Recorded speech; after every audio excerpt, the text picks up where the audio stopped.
Technical difficulties, guys. I apologize. Running very late today, and about 2 minutes, well, it's probably about 3 minutes before the stream actually was going to start, I was still eating, and I thought I had everything still set up properly, and I did not even actually have time to test. You can hear there's a little reverberation in this, and for me to be able to fix that, I can kind of, since we're doing all this, we can kind of go to display screen here, and let me pull up this is the AG08 software. So if I close this and I go into channel 1, we can turn this off, and we're actually going to leave a little bit on Linnell, and you can hear the difference. If I turn this, check. So this is the software for my interface. This is channel 1. You can see that we have a compression on the microphone. Here's the EQ, and the voice changer is off. It's basically a pitch transformer. This one right here is actually Linnell's microphone, and you can see I've got the low frequency cut off, and then hers I've got a high frequency cut off as well. This channel is actually set up for an amp sim, so you can turn this on. You plug your guitar into it, and it actually have cabinet simulation and then all your effects. So technically speaking, with this AG08, you can pretty much do a one-person show and just use this particular unit. You can plug your guitar directly into it. It'll sim out just like the Line 6 stuff. It actually does pretty good. I haven't used it on the stream yet, but it's actually quite cool what it does.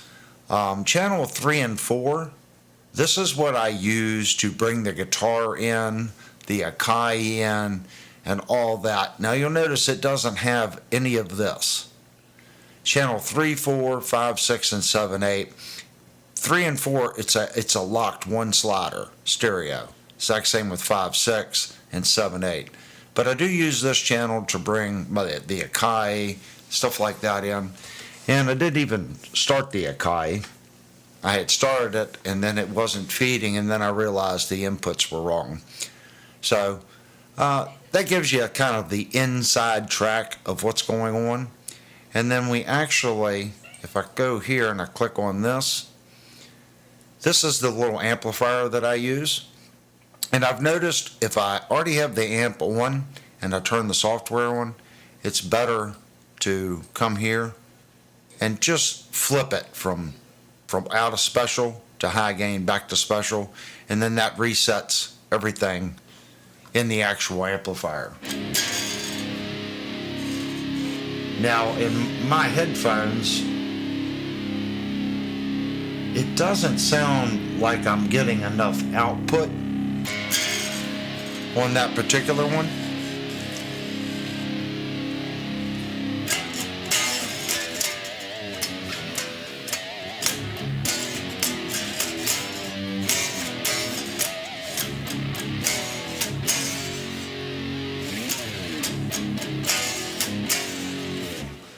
And we went through this the other week. Here's the cab sim.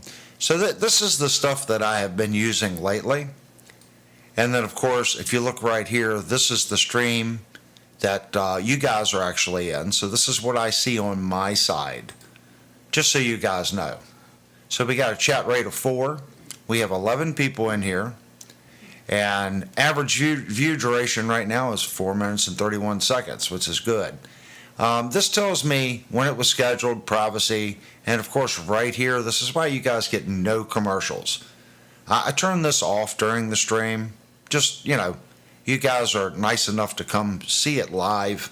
No commercials. Like I said, the super chats and stuff that you guys have been doing offsets this anyway, so it doesn't really matter. Okay, let's go back to the OBS, and we'll hit main screen. So it's almost like my particular microphone may be too hot, so I'm going to turn that back a little bit. There we go. And now let's check our guitar volume.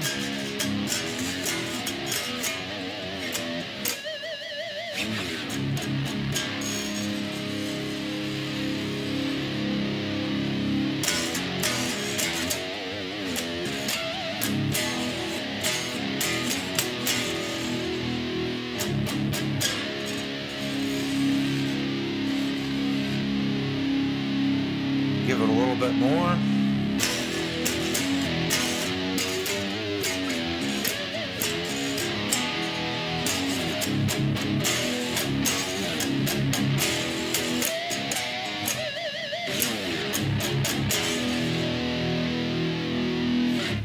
All in all, that's not bad. You can tell I'm playing this guitar again this week where, yeah, it's nothing, if I had to evaluate, if you guys are, it seems like the exact same people, which I like.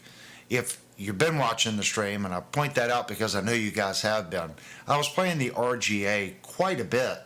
I actually really like that RGA. This S model, I don't want to put anything bad about the S model. This S model does play really nice. I think the RGA plays just a fraction better. There's something about the RGA that this one, I'm not going to say doesn't have, but there's something about the feel under my fingers on the RGA. This one still...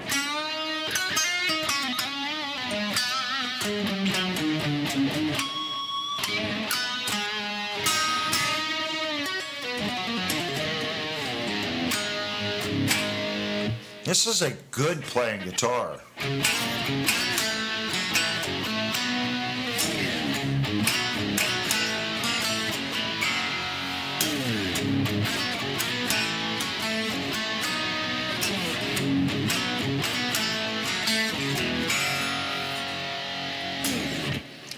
That's a great playing guitar. It's got the pickups from Ibanez that I like, this one. This guitar is the reason why I ordered the PWM to start with. I like this one so much. I said, well, I want this guitar with the 2 humbuckers with no single coil right here with a nice bridge. And I have been looking, if you guys pay attention, Ibanez has made this S model. I didn't realize how long they've actually made the S model. The S model's been around for a long time. And I've been looking at used, and believe it or not, they have made, over the last 15 years, some pretty incredible S model guitars with the thin body and the zero edge tremolo. So I might venture out in the used market and try to purchase one. But I've also been thinking, I have learned so much by playing a hardtail guitar versus a tremolo guitar. I love tremolos, but there's something about a hardtail. Okay, let me retune this real quick.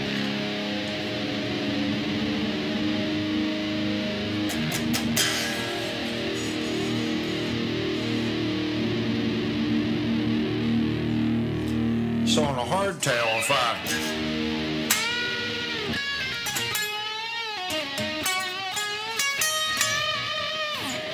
if you've got that open E,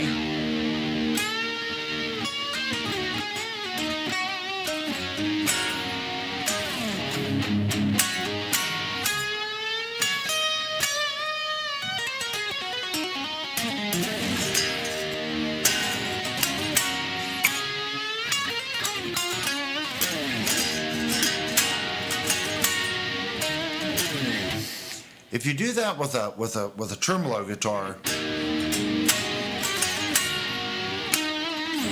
you'll notice the E will go out a little bit, because as you apply pressure to the other strings, the tremolo will actually dive.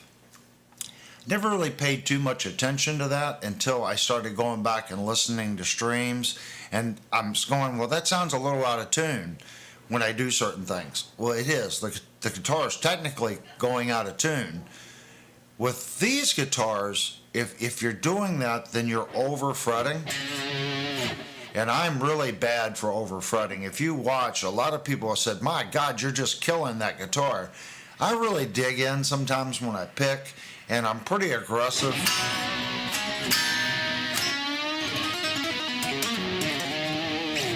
And I like smacking the note.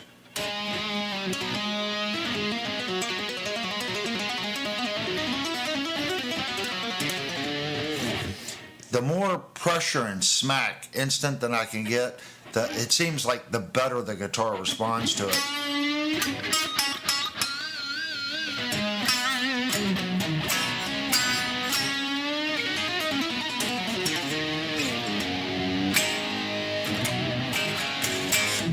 And I'm aggressive in my pick, but when I pick down,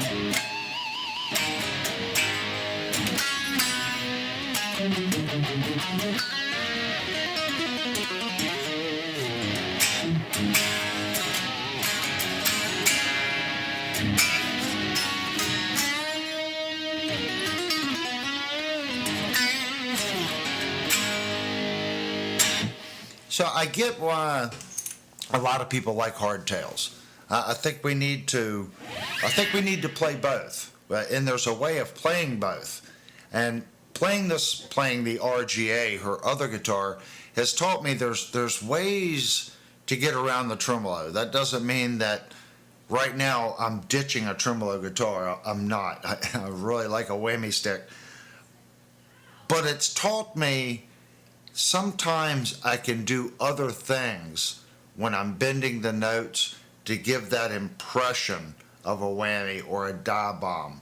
You bend up, then hit the note, and then bend it again with the other finger still on it, and it'll give it that sound.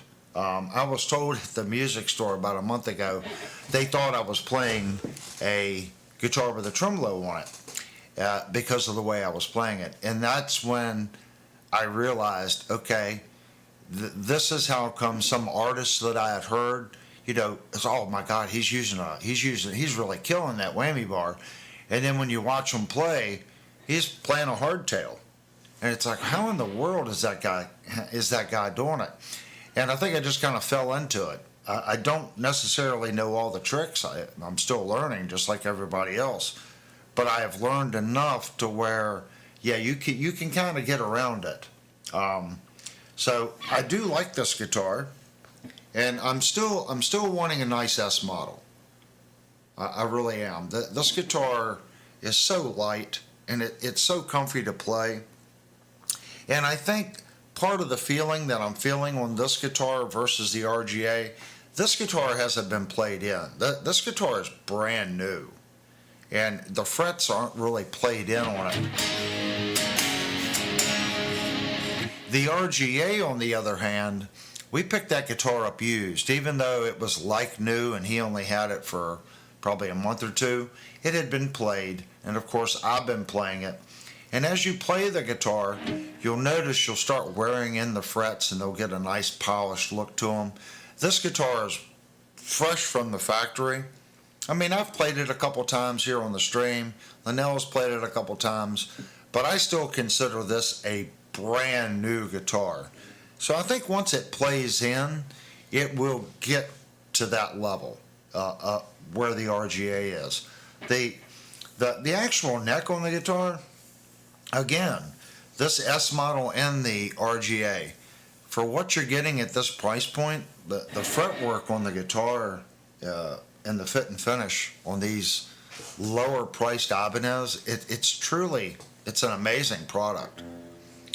And I know manufacturers like Ibanez, Jackson. You see, Jackson is really hitting it home on the budget price stuff, guys. Some of the Jackson stuff, okay, I get it. Some of it's a miss. But they are really attacking these one-off companies that are selling on Amazon. They really are. You can get a Jackson for $170 on Amazon. You know, is it the best Jackson? Of course not. They're making that guitar to a price point. You can get a really nice Jackson for $300. We've had some here, and it's an import, yes. And they're using a cheaper pickup. Of course, they're making it to a price point. My point is, a lot of these manufacturers, they see what's going on. And are they overly concerned about it? I don't think Fender and Gibson give one toot what Firefly or Grote or Valgoa or Leo James or all these other companies, AOI or whoever it is. I don't think they really care because they're not really pushing to that market anyway, if that makes sense. They're hitting the 600 and up price market. Epiphone, though, they still make a $230-ish Les Paul, but Fender, they're hitting it too with the new Debut, and that's about $170. I think I can't remember how much the Debut is, but they put a flat finish on it. They did make the body a little thinner. It's a little shorter. It's not quite the same size as a standard Strat, but it's still in that $200 price range. It's actually a pretty good instrument from what I understand at that price point. So these manufacturers, they do see it. You know, they are competing. And when you come into something like this in the $450 price market, this is a solid instrument, guys. I had worked on this guitar. Someone on the stream the other week said something, oh my gosh, where's the polka dotted Kramer? Well, here it is. And during the stream about 3 months ago, well, it's probably been longer than that. It's kind of crazy. I broke a string playing it. And I missed this guitar. And I put strings on it. And I've been playing a lot of 25.5 scale length guitars. And last night when I put strings on this guitar, I started messing around with it. And I noticed how much I was misfretting. Coming down and trying to hit the high A or the G and doing harmonics or, you know, even simple things. I wasn't used to the 24.75 scale length. And I noticed that I was misfretting with it. But this guitar plays so nice. This Kramer here is made in Indonesia. And it's the Night Swan model. It's a sharp guitar. But right before the stream, I went to pick it up and I forgot. I tuned it and I didn't lock the locker, okay? And I do that. I'll play it one night with the locking nut not locked, okay? Then I'll pick the guitar back up. I'll be pretty abusive with it. I want the strings to stretch. If they feel stable, I'll go ahead and lock the locker, double check the tuning. And at that point, I know the guitar. Usually 99.9% of the time, I don't have to unlock it. If I wait a day, if I put strings on it and I play it for about an hour, set it down, come back the next day, play it for about an hour, stretch it again, retune it, lock it, that's usually good. And by the time I run out of tuning pegs down here where I'm maxed out, the strings are dead anyway or I break a string. So usually I never have to unlock the locker. So we might try to get this thing. It wasn't that far out. I had played it before dinner, and then I wanted to just double check it before I locked it. So between that and the microphones not working and the Akai not on, we were running a little late. So I just decided to go ahead and start the stream. We do have the Akai up and running tonight, guys. And if you can't tell, I'm only using one microphone again. And does the assistant want to say anything? Because we never actually checked her microphone. Hi. Yeah. There she is. So that's Linnell. She's in the kitchen, and she's going to, any comments or anything, if you guys put question marks in front of your question, then your question mark, and then a bunch of question marks after it. She will see it and she will yell in through my headphones. Of course, you guys will hear it too. And let me know, because sometimes I don't really get the opportunity to go through and read the chat. So she kind of keeps things up and going for me. So I do want to look at who's posted so far. And I want to say, again, I want to welcome everybody to the channel. We got Cheryl for Freedom's in, Devastator's in. Let me see who else we got. Tim, Niles Tim. I'm checking. I'm just scrolling up. We got Zach Zombie came in the group. And Zach posted a really funny thing on Discord. If you guys haven't seen it, it's pretty hilarious. And that was, I think he put that up in retrospect from me saying, I want to say thank you to Birdman. He put a really nice shout out for our channel when he was doing his PV review. So I appreciate that. We got Warhorse Arts came in. Good to see you. And I'm scrolling down. And I think that's all that have posted. I did see Jupe posted. So it's good to see Jupe. Jupe missed a couple live streams. I think he was out in the woods cutting down trees or something. You've got Kurt and Trucker Bob, too. Ooh, Kurt.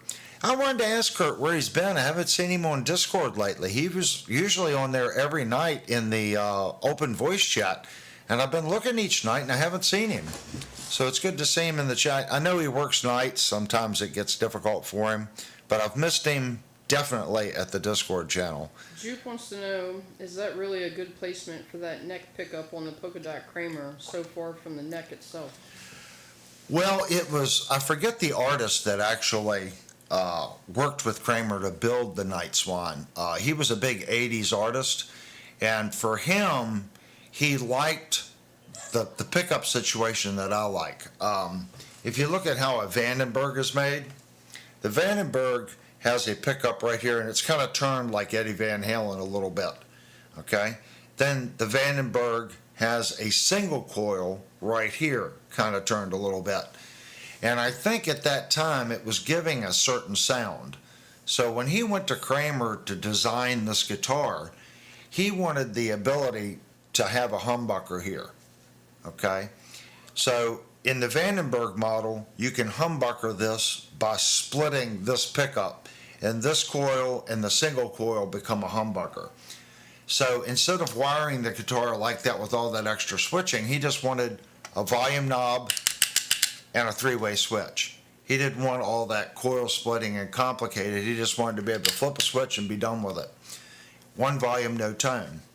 His solution to that was to actually just put a humbucker there. Now, in the center position, I'm pretty sure what it does is these two. I don't think you're getting all four coils in the center position. Someone can look that up. But that's how I understand this came about. Instead of having the single right there, that he wanted that fuller sound. And it actually does pretty good. You know, it's not really a neck pickup, if that makes sense. It took me a little while to get used to looking at it. It looks really strange. But now that I'm used to looking at the guitar, when I look at it, I'm like, okay, that's normal. But I remember the first couple times I looked at it, I'm like, that is so strange. So I watched a couple videos on it. I can't remember the gentleman's name that worked with Kramer in the late or mid 80s that designed that guitar. But he was a famous musician. I just don't remember who it was. But it's all up to you whether or not you like that, if that makes sense. And something else about the Kramers, I never really picked up on. If you look at the body shape of the Kramer, this horn looks really strange. This space here has been increased, and the horn is really narrow. I don't know how well this, certain Kramers, you could see it more than this Kramer. But after you get used to seeing them, this little guy just looks out of place to this one. And they've cut it back a little bit. I see that more on their Strat models than anything. Also, Kramer, on like the Pacers, this part of the body right here go way in on the Pacer, more so than the standard guitar. This one's not as bad as the Pacer body. But if you look at the Pacer body, it swoops way in, and then the butt's a little bigger back here. So it may look like a Strat, but if you really set it next to a Strat, you'll see that the Kramer body shape is a lot different than a standard Strat. All right, I was getting back. I see we got Jupe, we got Trucker Bob, and my mic is like really gaining over tonight. I noticed that on the last stream that we were over gaining on the mic. Actually, you know what I think it is, guys? Right here we have some 0 dB. We're going to switch that. Check, check, check, check. Right there. I think, personally, see how different that sounds? I keep forgetting. I talked about this. I want to get to the Shandor Music thing, too. I talked about this at the guy at the Shandor Music because I noticed it on the last stream. It has a negative 20 and 0 dB. I'm at negative 20 now, but I had to push the preamplifier up on the board. It sounds so much clearer and so much nicer versus what you can hear right now. Now I'm going to switch it back. Check, check, check. Do you hear how the noise floor has went up, and it's very gainy sounding? It's not smooth. Check, check. Now if you go to the negative 20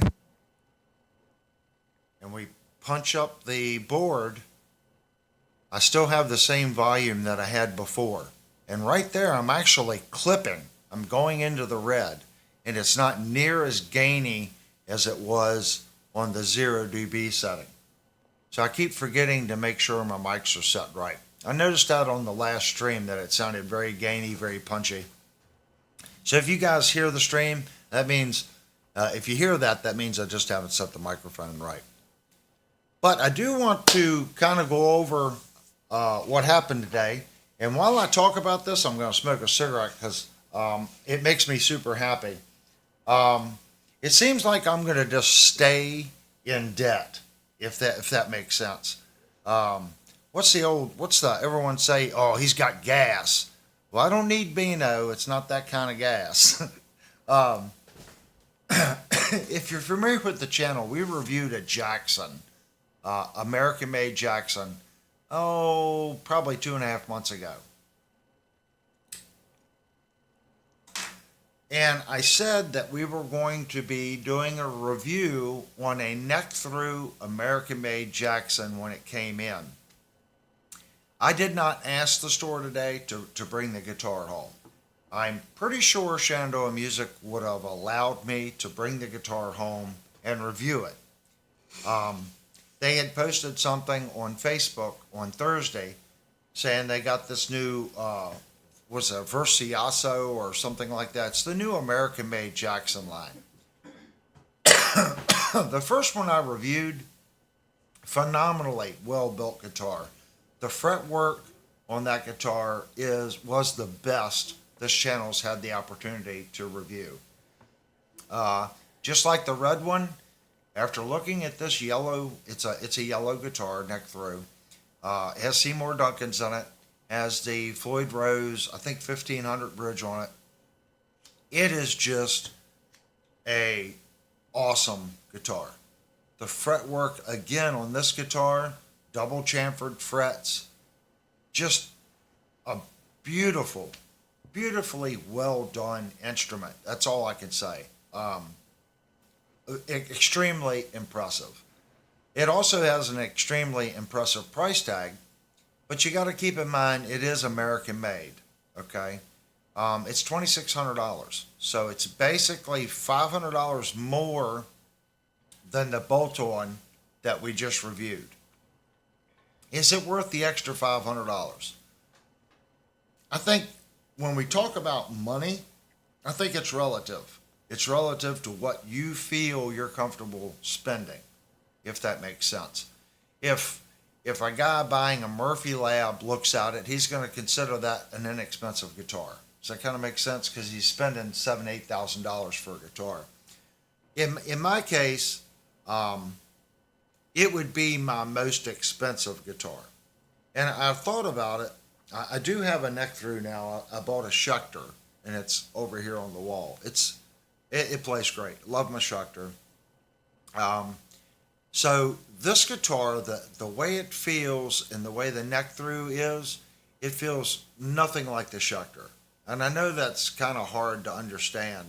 You think, okay, they're both neck throughs. They both have oversized jumbo frets. They're both high quality instruments.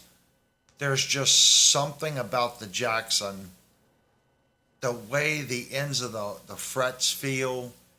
I'm not putting anything against the Schecter. That Mach 6 Schecter is a phenomenally good instrument.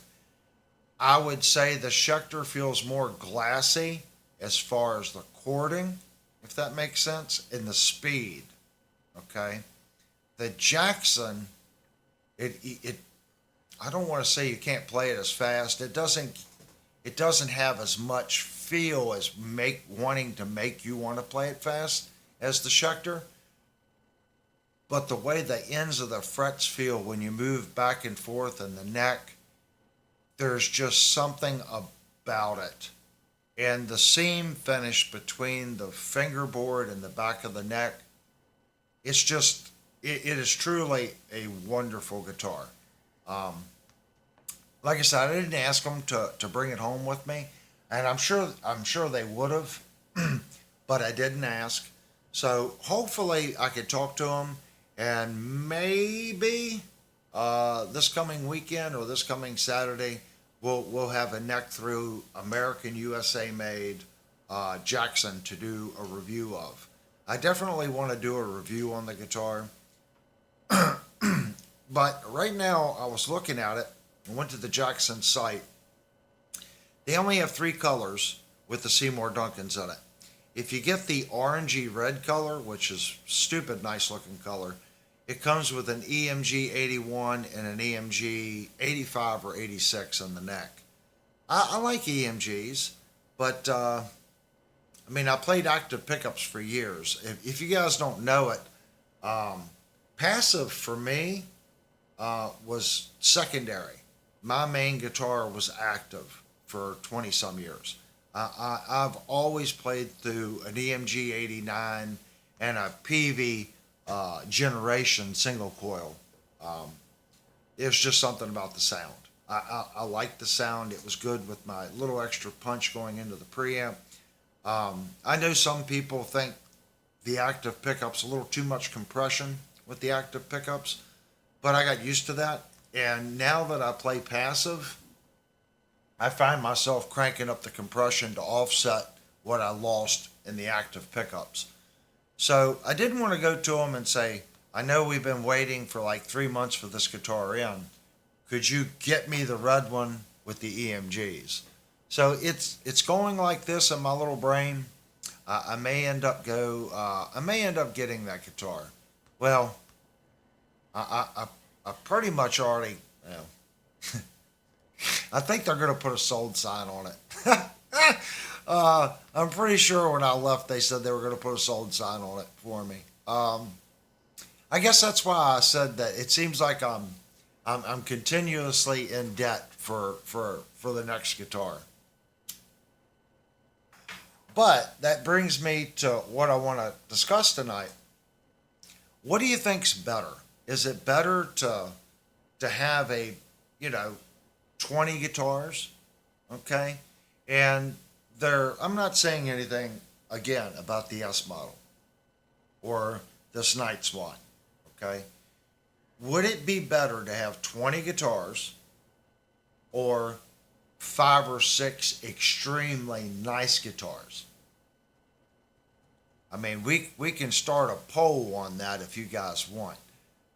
I'm kind of, I do like having multiple guitars. Okay, so even if I streamline what I have here, I know I can't get rid of my hollow body. I love my hollow body, so that guitar has to stay. Okay, I like having something that's got a twangy sound. if that makes sense, like a Telecaster type guitar. So right now, the only thing I have that fits that bill is my Nashville Strat. So that guitar would have to stay. Then you need something like a Les Paul, some kind of Les Paul. I do have a nice Les Paul, but my Les Paul has a Floyd Rose on it. So if we're gonna minimize our guitars, it would be better to have a Les Paul with an ABR bridge fixed, no tremolo, because you still have two more guitars that you can have. Then I could have a Super Strat and then something else, and that's limiting it to 5 guitars. There are more than there's got to be 30 some guitars here. Okay, so going from 30 some guitars to 5 guitars, that's kind of what I'm thinking. Is it better to have just a few really, really, really nice guitars? Or is it better to maybe have 3 or 4 really nice guitars and maybe 3 or 4 mid-price guitars and then dabble in the budget stuff? Because one really nice guitar, okay, let's say that Jackson's $2,600. I can get quite a few of these. So we're talking 1, 2, 3, 4. I can at least have 5 of these type guitars here, $500 guitars, versus the Jackson.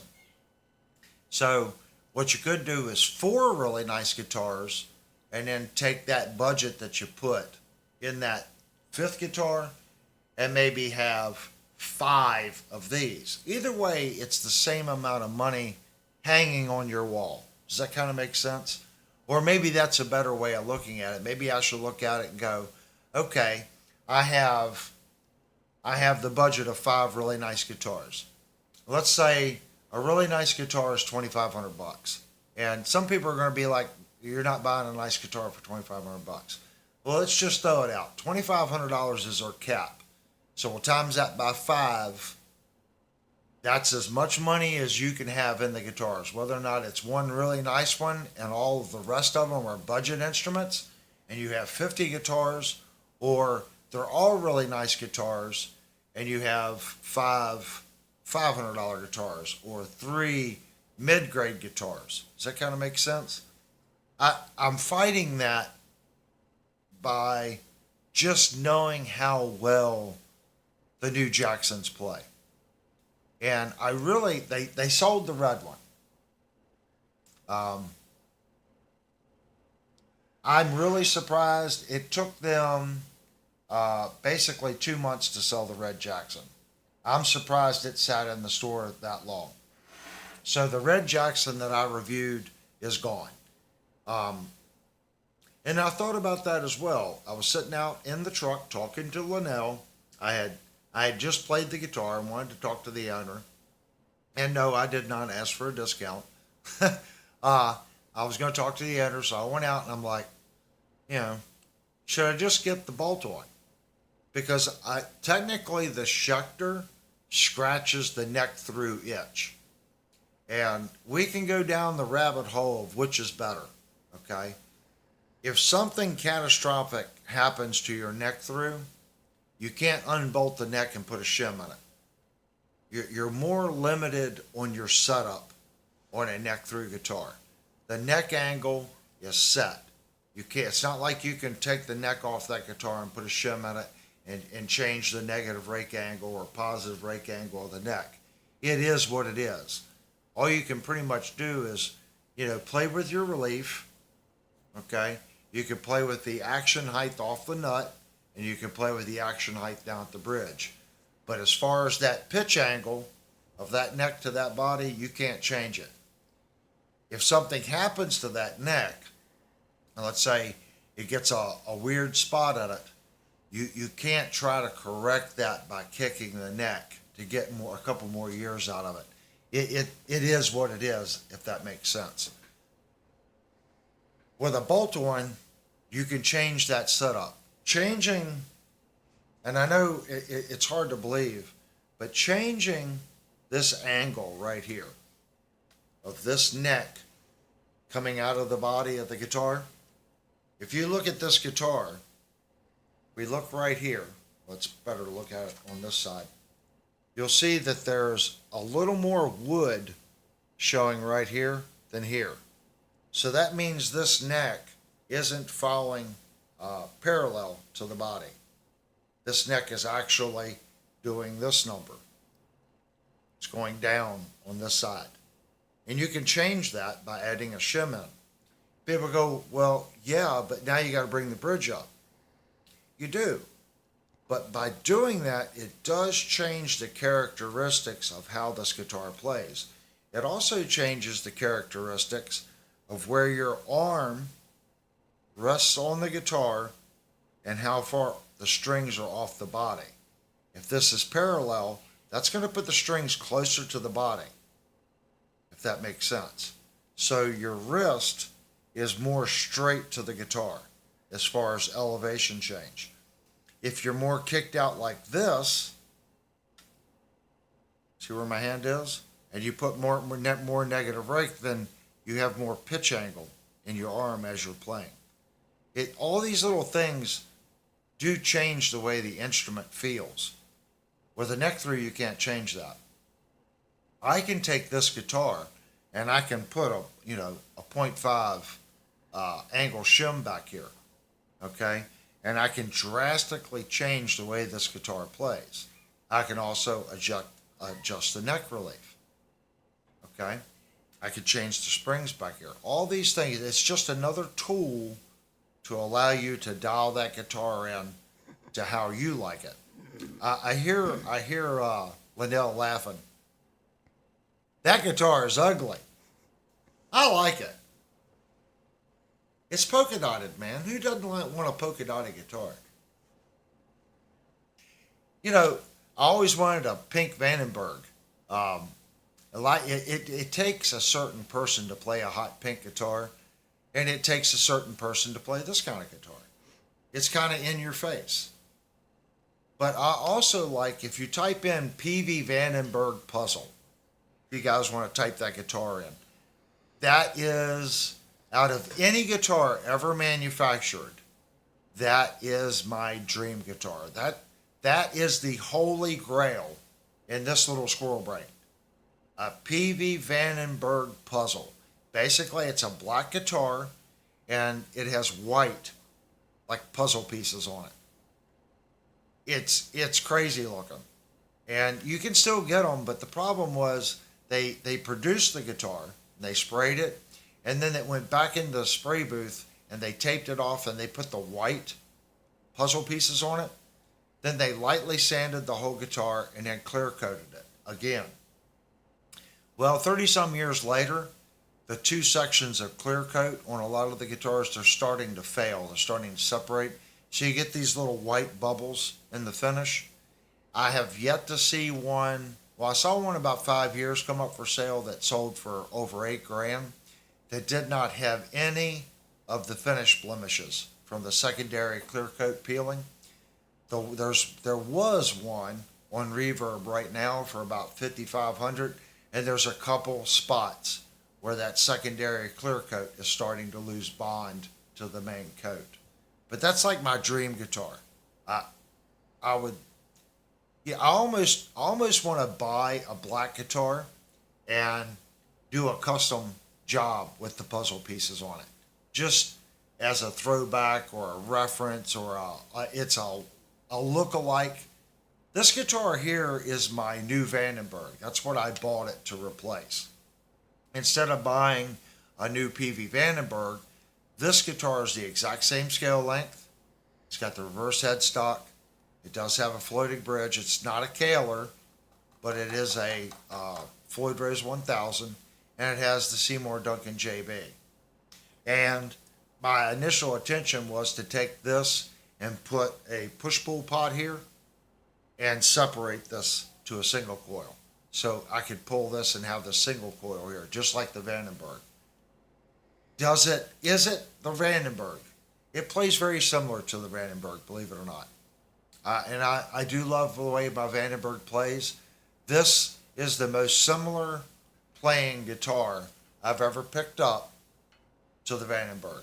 So if you ever wanted a Vandenberg and you want a Vandenberg on a budget, you can get this one. And for Zach, they actually do make this guitar just in black. You don't have to get the puzzle.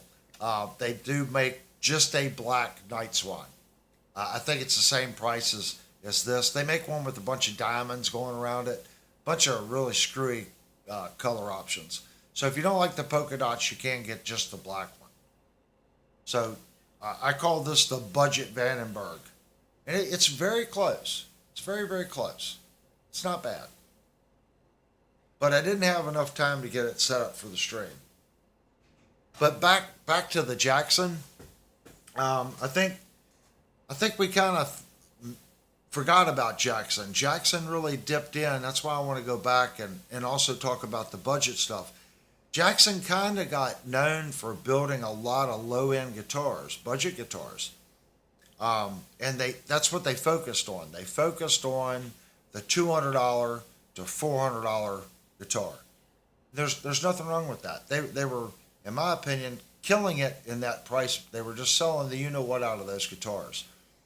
And the custom shop stuff, of course, like any other custom shop, it's 12 to 20 some odd weeks waiting on a Jackson. And that was the only USA Jackson you could get was custom shop. Everything else was an import. So Jackson kind of stopped making USA made guitars that were off the shelf guitars. If you wanted a USA made Jackson, you had to go through the custom shop. I think it's a smart move for Jackson to bring that manufacturing back to the US and make a solid instrument that's not custom shop. It's half the price of a custom shop. It's the same people building it. You just don't necessarily get to pick your fancy color. You don't get to change this or change that. It is a spec. So when they make them, they make, I don't know, they're not making many. Let's say they make 60 of each color, each production run. That sounds like a lot.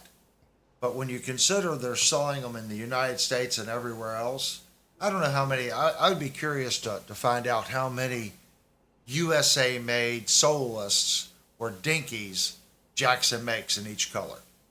To me, $2,600 for a USA-made neck through with solid electronics, and again, I can't stress this enough, just phenomenal fretwork. The frets on this guitar, when I moved it back and forth, you get the little halo, the little half moon on every fret consistently. That was when I sat down with it before. I didn't even really try to play it. When I first sat down, I strummed it a couple times without it plugged in. And then when I plugged it in and turned it on, I went bridge, strum, second position, strum, third. And I just went through the sounds. Seymour Duncan JB and a 59 in the neck. I'm still one of my favorite pickup combinations. They sound nice and warm in the clean. They do great on crunch, and on high gain, they're just monsters. That's what the guitar has. I felt the volume knobs, the finish on the guitar. It's yellow, but it has just a hint of sparkle in it. But when you step away from it, it's kind of strange. When the light offsets on like the arm carve, it almost has a green, like in the corners.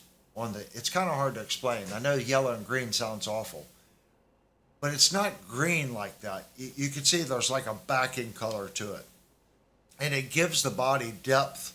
Like you see the finish, it looks like you can just put your hand, like this is it looks like you can just put your hand through the finish. It looks like it's real deep, and that's from the extra polishing, and whatever that base coat is that they put on, it's not white.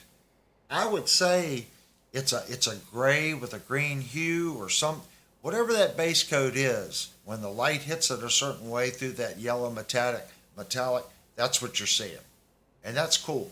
It gives the finish a lot of depth and a lot of body. It's a beautiful guitar. Um, I wanted a Jackson years ago, and then Jackson again, like I said, started making cheaper instruments. And then even I thought, Jackson had kind of fallen from grace. I think this is Jackson's answer. Can they make a great American guitar at a budget? I think they're nailing it out of the park. Have Um, you tried a Black Winter in the bridge yet? I have not. I am just going by what I like. I know that I like the JB, and all a JB is a tweaked up PAF. So I hear the Black Winter is a lot like that. It probably has the exact same characteristics. Um, it's Seymour Duncan. It's going to be a solid pickup. Pickups are by taste. And I know what you're saying. Well, you've got a couple guitars that have JBs on them. I do, and that brings me back to what I said earlier. Is it better to have maybe 5 really nice guitars? If you have 10 guitars, just say you have 10 guitars, would it be better? You average, look at what you paid for those 10 guitars. Okay, would it be better to take that money and just invest in 5? You know, Here it's kind of different because I never had this many guitars before. When I started YouTube, it just became like a collection thing. And I know that sounds really cool, but you really never get ahead if that makes sense. But I will, as far as guitars and what you like, I will say this, it does open you up and you learn really quick why you like certain things, or not why you like it, that certain things just appeal to you.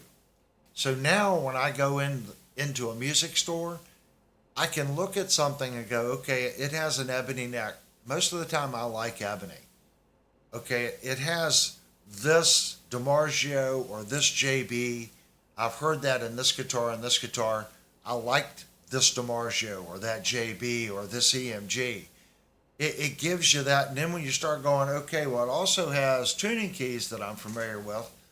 I know that these feel nice. So then you're like, I'm probably going to like that guitar. And I qualify that because that doesn't mean just play those. Go in the music store, play them all, because there's going to be one in there that's just going to kind of throw you off guard. It's like, this guitar should not play this nice. And like Linnell's RGA in this S model. Her RGA has no business playing as well as that guitar plays. It doesn't. For what she paid for that guitar, it has no business being that good of a guitar, but it is. And I would have walked in the store and never played it. So keep that in mind as well. Don't be narrow, okay? Play a bunch of different ones. That's my point. Now that I review guitars, I'm kind of getting a much better understanding of what appeals to me. Okay? When I do reviews, I try not to be biased, but everybody's biased. If a guitar can be solid and you just kind of go, it's not for me, but I can still give it a good review, and I try to do that. But the guitars that you got goes, oh, Avery must like it. That means me personally, I'm connecting with it. That doesn't mean the next guitar isn't as good as far as the fret work or the fret leveling. Maybe it's just not for me. The body's too thick or the offset's different. But all these different sizes and shapes, and that's what makes it different for somebody else. Like I like reverse headstocks until I go to tune it. Then it's backwards. And it just becomes a habit because most of my guitars don't have reverse headstocks. But I like the look of a reverse headstock. And it takes me a little while just to know, oh, the tuners, if that makes sense. If you've ever had a reverse headstock, it's a little strange, but it's a cool looking guitar.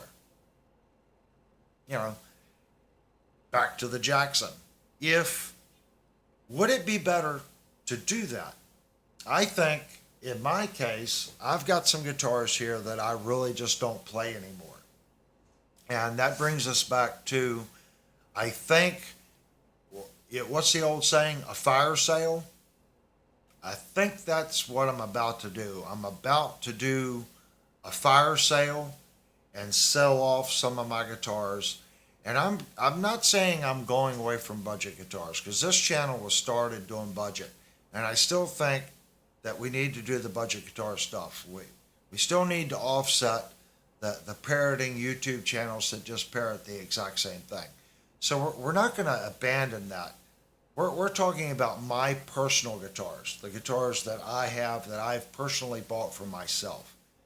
I think I'm going to thin the herd down, do a fire sale, and just have a couple guitars that I play regularly. Okay? Do I want to break out my 86 Kramer Pacer Imperial? I like playing it. Does my Pacer Imperial play as good as that Jackson I just played today? Oh, 100%. Is the fretwork on my Kramer Pacer Imperial as good as that Jackson? I'm going to say it's right there with it. Does it hold tune as well? It does. The difference is it's an 86 Pacer Imperial with the translucent finish that changes colors. It's a very sought after guitar, and I'm very fortunate enough to have one in mint condition. I like playing it, but I'm very careful when I play it. You own it, play it, right? But at the same token, when you own something like that, the diehard Kramer people, I get it. You need to preserve that guitar. It's in a good home. The guitar is being preserved. I also have a couple other older guitars that are worth money, like the Vandenberg. My Vandenberg's in bad shape because I played it out live when I was a professional musician. So it does have some battle scars. Exact same thing with some of my Nitros. So my Pacer Imperial is my antique that's in mint condition. The Jackson, on the other hand, as of right now, it's not worth anything other than the market price. So I can play that, I can scratch it, and not be overly concerned if I put a dent in it, if that makes sense. So I think I'm going to keep some of my older guitars for sentimental reasons, like my Vandenberg and my Nitro. I can't sell those two guitars. Too many years of playing out live, too many memories. When I look at those guitars, I think about all the bandmates I ever had, all the band discussions, the hole in the walls and blip holes that I played. When I look at those guitars, it's a whole section of my life that I can look back on and go, yeah, I did this, I did that, and oh my God, that was a train wreck, or this or that. I don't want to lose that. It's like taking pictures of your kids as they're growing. If you don't do it, you go, oh, I'll never forget this moment. You probably will, and you don't realize it. But if you have something that'll just click in your brain and go, oh, I remember that birthday party, the guitar does the exact same thing. When you open it up and you play it and you see it, it brings back those memories of that. So I don't want to get rid of those instruments. But since I've been doing YouTube, I have bought secondary guitars to scratch itches. And I think those guitars are the ones that need to move on and make room for other guitars. And I also have to keep in mind, Linnell has some nice guitars as well. I don't want to put anything against Linnell's instruments. This S model's a great guitar. Her RGA's a great guitar. Her Chapman ML1 Pro is a phenomenally good guitar. And she also has a Firefly Les Paul. I did all the fretwork on that guitar and put Epiphone Pro Buckers in it. That's a great playing instrument. I don't think she's played that one in a while because we've kind of taken it off the wall, but that was her first guitar. Do I want to get rid of that guitar? Absolutely not. That was her first guitar. Well, her second guitar. Yeah, I think she can kick herself in the butt. She had a hammer, and you know what we do, guys. She had the hammer. She doesn't have the hammer now. Looking back on it, I'm pretty sure she wishes she still had that hammer. Hammers. Someone stole the hammer. Oh, the hammer. That's right. The hammer got stolen. So, knowing that, just having that hammer here, if it was still here, it brings back memories. So, she's making payments on a Jackson, and everyone's like, "Oh, Avery's going Ibanez and Jackson." It seems that way because we have a lot of Ibanez's, and actually, we don't have a Jackson in the house, do we? No. So actually, we don't have a Jackson in the house. So when Linnell pays off her new Jackson, that'll be the first Jackson that resides here. I keep forgetting that a lot of guitars come here for review and then they leave. And the red Jackson, it came here, it went away for after the review. My Jackson V that was here, the 7-string, it was here for review. It's gone. I don't really think we've done any other Jacksons. I'm just pointing out that I think right now, Jackson seems to they've got an awesome product. And it's not for everybody. I don't want to put down the $1,600 Schecter or $1,000 Epiphone or this $450 Ibanez. Great guitars. If you're looking for a USA made guitar and you want a fixed bridge, I don't think that you can beat the bolt-on Jackson that has the hardtail with the phenomenal fretwork. You can get that guitar for like $1,800. Jupe says, with all those guitars, you need to put a sign on your door. Open Monday through Saturday, 9 a.m. to 7 p.m. You know, I made that comment at the music store today. I said, I have enough guitars. I think I could start my own guitar shop. I need to go through them. There are guitars here that need to leave. I bought a PV Nitro, a red one, about 2 years ago with the thoughts of doing a restoration on it. The body on the guitar is really good, but I already have 3 Nitros, okay, plus my Vandenberg. So the red one's something I really don't need.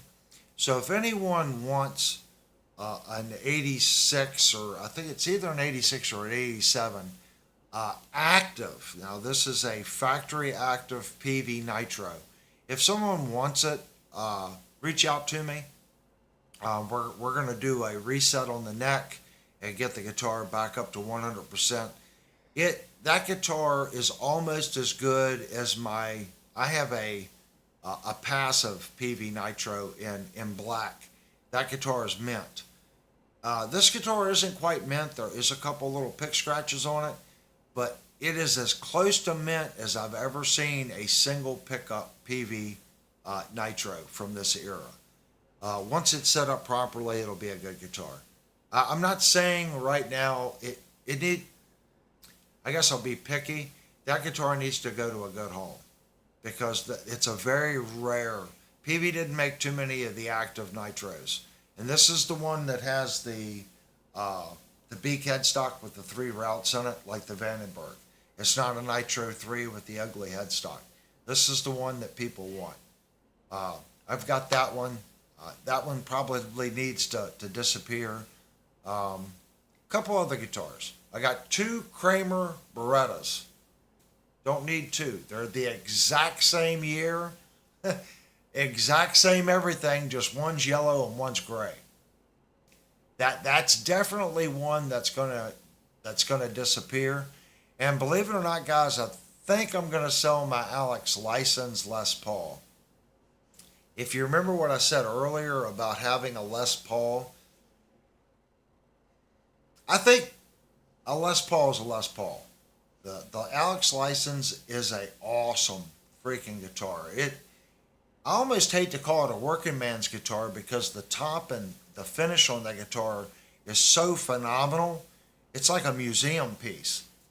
And I'm sure that guitar is going to be worth stupid money in a couple years because all the Alex license models after 5 or 6 years are just double in value. I didn't really want to sell it, but I'm thinking about selling it just for the simple reason of what I said earlier. I think if Epiphone come out with a Les Paul, okay, the way Epiphone's making guitars now, with P90s in it, I would pull the trigger on that and get rid of my Alex license because I have guitars that I want to keep that have Floyd Rose bridges on it. I have that option. It would be better suited for me to have a guitar like that with a fixed bridge and then keep my Super Strats. So that may be one that goes away. I almost don't want to, but I think that would be a good choice for me as a Super Strat player. I think I need to get down to, like I said, I want to keep my hollow body. I need a Telecaster, a traditional Telecaster, 2 pickup Telecaster. Got my hollow body. I got a Nashville Strat. Pick those 5 bass instruments that everyone seems to like. Everyone has to have a Les Paul. Technically speaking, I don't need a Les Paul. Again, I keep circling back because I have the Fender FMT, and that's Fender's answer to the Les Paul. That's a great instrument. If you don't know, it's a Fender Telecaster that has a set neck with dual humbuckers. It comes with pearly gate pickups. Phenomenal guitar. That technically, I guess, is my Les Paul. It's a Fender product. It's not like an Epiphone. It's not a Squire. So technically, I don't really need the Les Paul because I have the FMT. So I think that's what we all should do. We should kind of look at, are the guitars that we have, does it make sense? Especially if you have a studio and you're recording. Do you have the guitars that you need to scratch that itch, like a hollow body? Nothing sounds like a hollow body other than a hollow body. Maybe you want a semi-hollow body. Personally, I've played them. I kind of get it. I know Fender makes some pretty cool semi-hollow bodies. Maybe that's your thing. Or, you see what I'm saying? If you're doing a lot of recording and you need a Telecaster, nothing sounds like a Telecaster other than a Fender Telecaster. So you buy one of those. Then you need some kind of Les Paul type style guitar because it's a Les Paul. It has that sound. Then you got your Super Strat, got your hollow body. So right there you're at a bare minimum of 5 guitars to cover X. And I know what you guys are thinking. Yes, you can put an EQ pedal between your guitar and that amplifier, and you can make a single coil sound thick like a humbucker. You can make a humbucker sound thin like a single coil. We're not necessarily talking about if you're going out and playing live.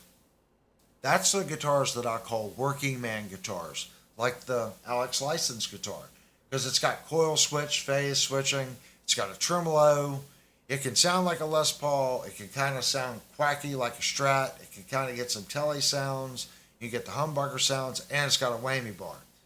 Working man's guitar. It'll do a little bit of everything.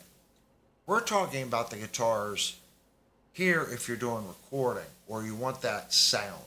Which ones would you do? I have been talking my little tail off. So I think tonight, guys, we're going to do the at least a 2-break night. Because believe it or not, when I was at the music store, all I did was I was so bad. So we're going to take a 5-minute break, and then we're going to go another hour, take a 5-minute break, and we are doing a 3-hour stream tonight, as long as I don't pass out from dehydration. So I see there's a lot of new people just came in. So, and I saw Honey Tap earlier. I meant to say something. If he's still in the chat, it's good to see you, buddy. I was starting to worry about you there for a couple of weeks. I didn't see you post anything. So I was kind of like, There for a while, you were like, post. It was crazy. You were putting out video. But there was about a 2 week window there where I didn't really see you do too much. Maybe I didn't get the notifications. But I see that you have released some stuff lately, and I see that you came in the stream, so it's cool that you came in. I'm glad you're here. Um, and anybody else that just came in, welcome. If you're not subscribed, please go down and hit the subscribe button. Make sure you hit the little bell so you're notified. Give me a like. We're trying to grow the channel. And the most important people here are the people in the chat. These are the people that kind of run the channel, keep the channel afloat, and that's the pulpit, if you want to call it. Tons of knowledge and tons of information by the viewership here. Even if I have an answer, it's an opinion and an answer. They also have opinions and answers. We try to share that, and together we hope we steer someone in the right direction if they don't know or they have a question, if that makes sense. So we're going to take a 5-minute break, and I see we got a chat rate of 8. Man, that's great. Thank you guys so much. That chat rate really throws the video out so new people can come and check out the stream. So let's take a 5-minute break. Let's get some vittles, get a drink. You guys can hit the restroom, and when we come back, we're going to change topics because I've beat the Jackson thing. It's like beating a dead horse at this point. But I think there's going to be a Jackson neck through USA made American guitar coming to this house. Let's take that break, and we'll be right back.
Okay, just put the poll up, and that should kind of answer what we were just kind of talking about, guys. You guys can go up and click on the poll.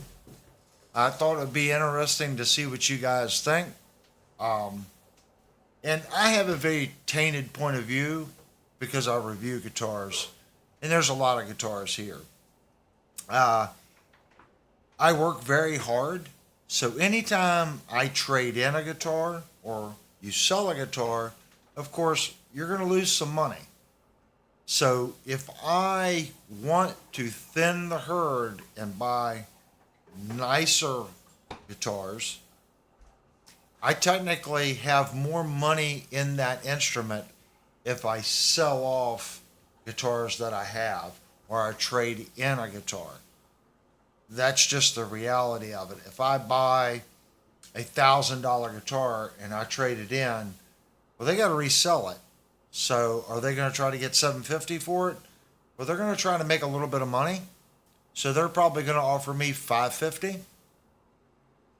Okay. So I lost that $450. So if I trade in two guitars at that rate, I've lost $800 and I still owe the balance on the guitar. So when it's all said and done, if you figure what you paid for the other ones and what you paid, you're paying $800 more. I know you can't look at it that way, but there's a side of me that does look at it that way because I paid X for the guitar and I'm going to trade it in and do this. I think that's viable if you have something that you are just not using at all. It doesn't matter if you paid $3,000 for it. If you don't use it at all, it's not doing anything for you. It's just money at that point wasted. Thank you, honey. Does that kind of make sense? I hate to use the word wasted because you bought it for a reason. So at the time you didn't feel like you were wasting the money. Maybe it's something that you used a lot and it's just changed. Now your playing style has changed, your sound has changed, or maybe you're just done with it. It does nothing for you when you look over at it. Your guitar you got to be able to look over at it and go, yep, I'm playing that sucker tonight because I like it. The guitar has to inspire you to want to play it. What's the old saying? You've fallen out of love with it. Maybe it's time at that point. Been sitting in the case for 2 years to 3 years and you just haven't played it. It's not doing you any good. So if you take that guitar and trade it in, I guess technically it's not a loss because you're not getting any use out of it anyway. So it's better to get something out of it instead of it just sitting there collecting dust. So I'm also looking at it that way, if that makes sense. Either way, I will be getting a Jackson. I've got a Jackson on order, and it's a 27 fret Jackson. And a lot of people are like, how are you going to play 27 fret guitar? Yeah, I'm sure the 25th, 26th, and 27th fret, they're there. It's more, I hate to say, it's more of a novelty type thing. And the way the body's cut out, and it forces, again, remember what I said on the pickup configuration that I like. I don't really like a neck pickup, and I don't really like a center pickup. I like that single coil right in between the neck and right in between the center. And you know what that gives you? It gives you a thinner sounding fourth position on a Strat. And if you put a hot rail there, a dual rail humbucker that's in single coil form, believe it or not, in that position, you almost get that fourth position Strat just by doing that. Is it the same? Of course not. The fourth position Strat, there's some separation between the two pickups, but your average tone and sound of that string is coming from in between those two pickups. So that is my favorite pickup configuration, and that guitar has it due to the 27 fret configuration. They've pulled that pickup back, and it happens to land right in between the center and neck position. So when we were at the store today, Linnell made a comment to me when I was playing this Jackson. She goes, yeah, you've got one on order, but you can play that one. You know what that guitar feels like. You can look at it. You know if you like it right there. The guitar I have on order, that's why we review guitars and I always say this is one guitar. I don't care if you pay $8,000 for the guitar. You might get a really good guitar. Then you might just get an $8,000 average guitar. It happens. We don't want it to happen. When we buy a guitar, and especially if it's our dream guitar, the last thing you want is to be on a waiting list like I've been for over a year to get the guitar, and then when you get it, it's kind of like, yep, I'm just not bonding with this. I thought I was going to like it, but... And it could be nothing wrong with the guitar.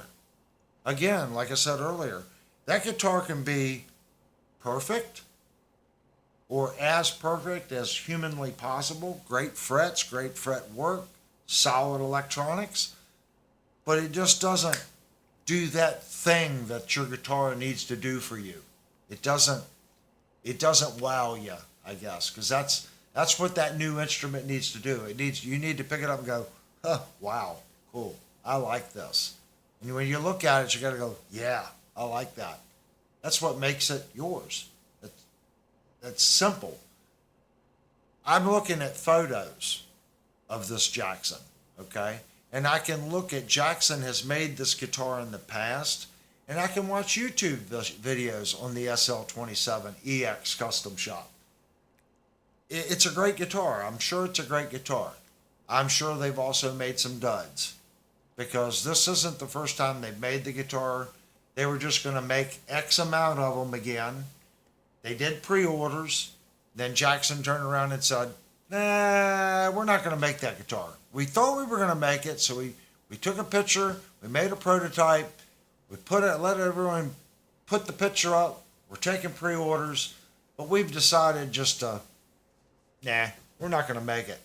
And people like me were really pissed that we were already on this waiting list for like 8 months, and then we get an email saying, guess what? Your order's canceled. We're not making this guitar.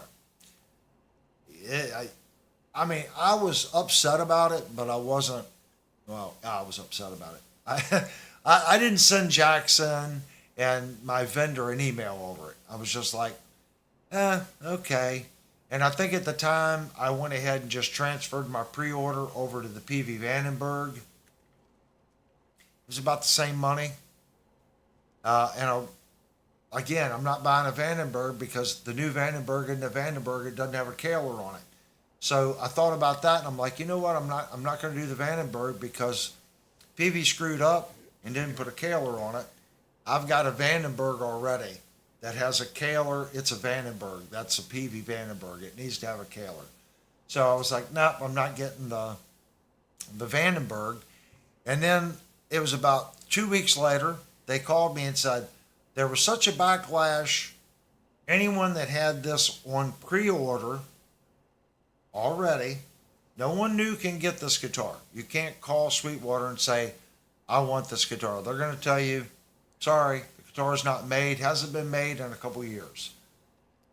But if you already had a pre-order on this guitar that they were going to manufacture, they were going to honor your pre-order. So if I call them and cancel my pre-order right now, I'm pretty sure that would allow one of those guitars to go out to the public that did not have a pre-order, because they were only going to make the amount of guitars that when the companies went back and said, would you still accept this guitar?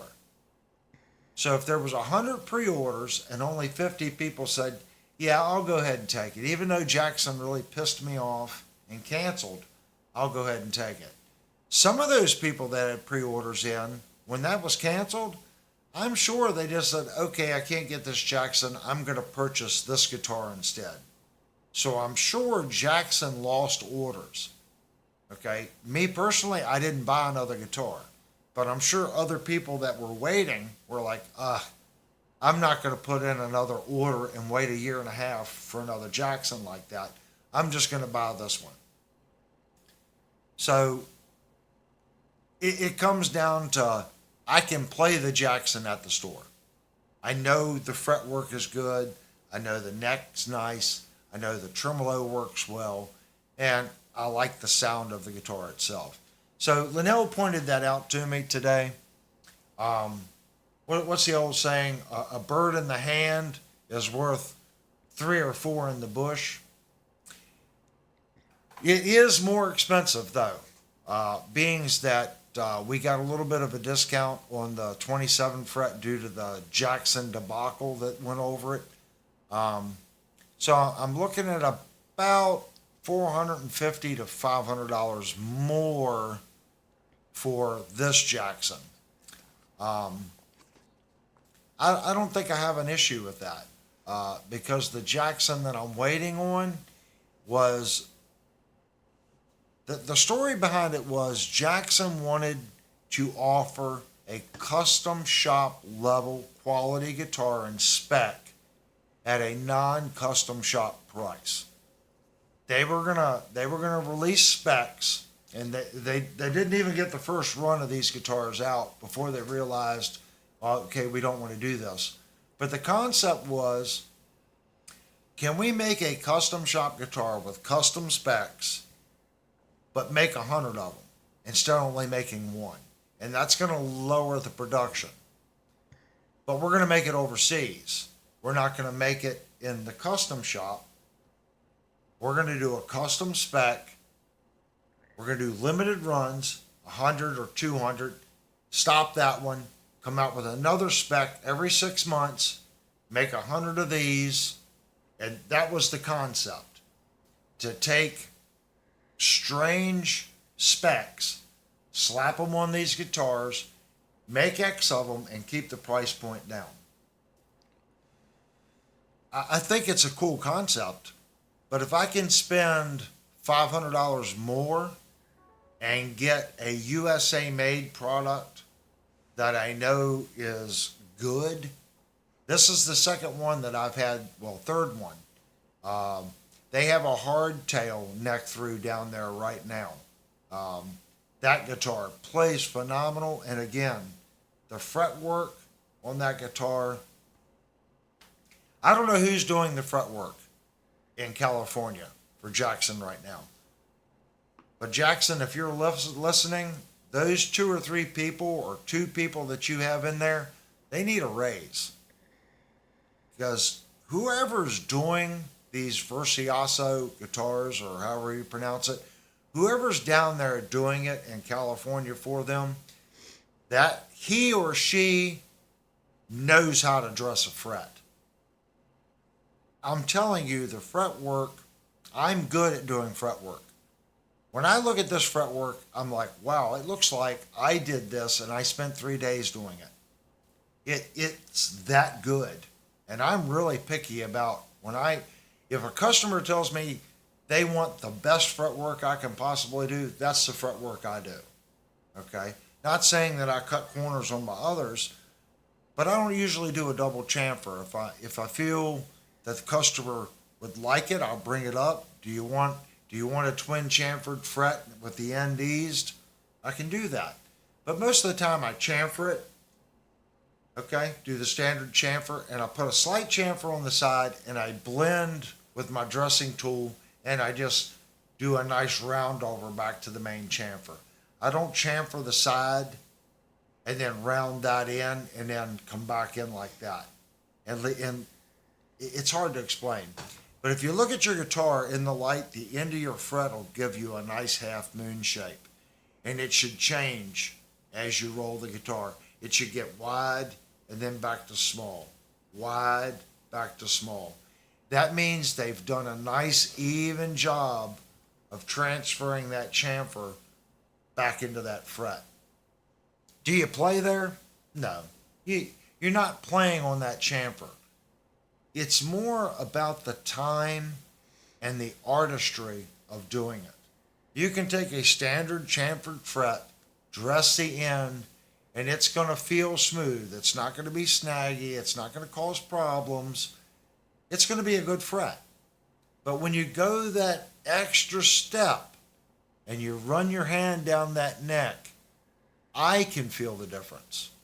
Would a novice, someone that picked up the guitar that's been playing 2 or 3 years, they probably wouldn't pick up on it. They'd both go, yeah, both of these guitars feel nice and smooth.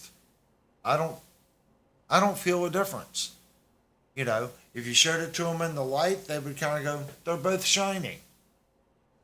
Me as someone that works on guitars, I look at that and go, wow, I know how much time it took for them to dress those frets that way. And I like that. I'm willing to pay extra to have a fret done like that. Remember what I said about my Fender FMT? I set up guitars. When I went in, I told them, I want that guitar. And I forget the guy's name at Shenandoah Music, but he's a great tech.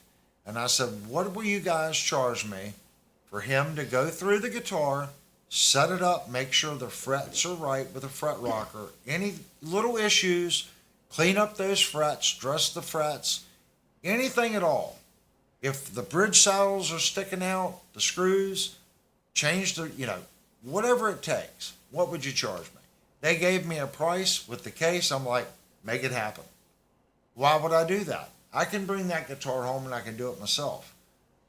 The point is to be able to go in and buy an instrument like that, give someone the spec, you buy it, you bring it home and you play on it. It's a different approach. If you do the work yourself, I'm not saying you're not doing good work, but you know how the guitar felt, then you do the work and you know how this is. I really can't put it to words. When you play the guitar like that, okay, in its stock form, you buy it and you say, I want this done, and you come back, you don't get any of that feeling in the transition from where it was to how it is now. I know when I went to pick that guitar up, it felt better, it played better, the intonation was spot on. I could feel the difference in that instrument instantly. And that was worth the $150 he charged me. And it was already a good instrument. So all he had to really do was probably a setup and touch up the fret here or there. Probably took him max 2 hours. Because it's not like I picked out a crappy guitar. I picked out a guitar that already played phenomenally well. I just said, I want this action height, double check the frets, double check the intonation. How long do you need? You need a week, 2 weeks, 3 weeks? They gave me the time frame. I went and picked up the guitar. Super happy. So when I pick up this Jackson and I look at the work that's done on the guitar, just playing it today, it doesn't need a setup. It doesn't. I could check. I could hear the intonations. If it is off, it's not off that much. It sounded right to me. It plays right. The finish is right. I will say this. I did notice on the guitar, right here on the guitar, in this fret, okay, and this fret, it has an ebony fingerboard. This is an ebony fingerboard. Now, there's what's called stripe ebony. I think this piece of ebony is an offcut from a piece of stripe ebony, because right here and right here on that Jackson, there's 2 light spots. And it looks like a stripe from striped ebony. So not all striped ebony is striped. You might have one section of the board that has a lot of striping, and another section of the board may just look just like this piece of ebony. So when they order stripe ebony and they pay a premium for it, they have to go through and select out the boards and cut the boards to get the best pieces out of. Any pieces that don't match that spec, as long as it doesn't have too much discolorization, they can use on the standard ebony guitars. Even though they paid a premium for this piece, they can't use it on a guitar that was spec'd with striped ebony. But they can use it on a guitar like this. So this one has two little spots right here, and I'm pretty sure that's what's going on. That it's an offcut from the striped ebony bin that they couldn't use on their custom guitars. Does it bother me? I mean, everyone knows I'm super picky, but I kind of understand, and I think I understand what happened. So that's the only, I'm not even going to call it a flaw because it's a piece of wood, and it's just the colorization of the wood. Okay? Right there. And Linnell said she saw it as soon as they handed it to me. It took me a couple minutes to actually see it. I was kind of like, huh, what's that? And then my little squirrel brain goes, well, I think that's a cutoff from a piece of striped ebony. And it's not dark like this ebony. Okay? Down in here, it's a little lighter. So I'm pretty sure it's a piece of striped ebony, but they're going to list it just as ebony because it's technically not striped, if that makes sense. That was the only thing I saw on the guitar. So I'm pretty sure that we're going to be doing it. I'm either going to do that. Again, I can't play the guitar. Shenandoah Music, they're going to carry this line of guitars because they're selling the Fender products from 25 to 3 grand too. They need a super strat guitar for their audience, their customers in that price point. Those customers coming in, they're not buying a Fender custom shop or a Fender. They had a couple Fenders there that were in the $2,400 to $3,000 price mark. That's not the guitar for them.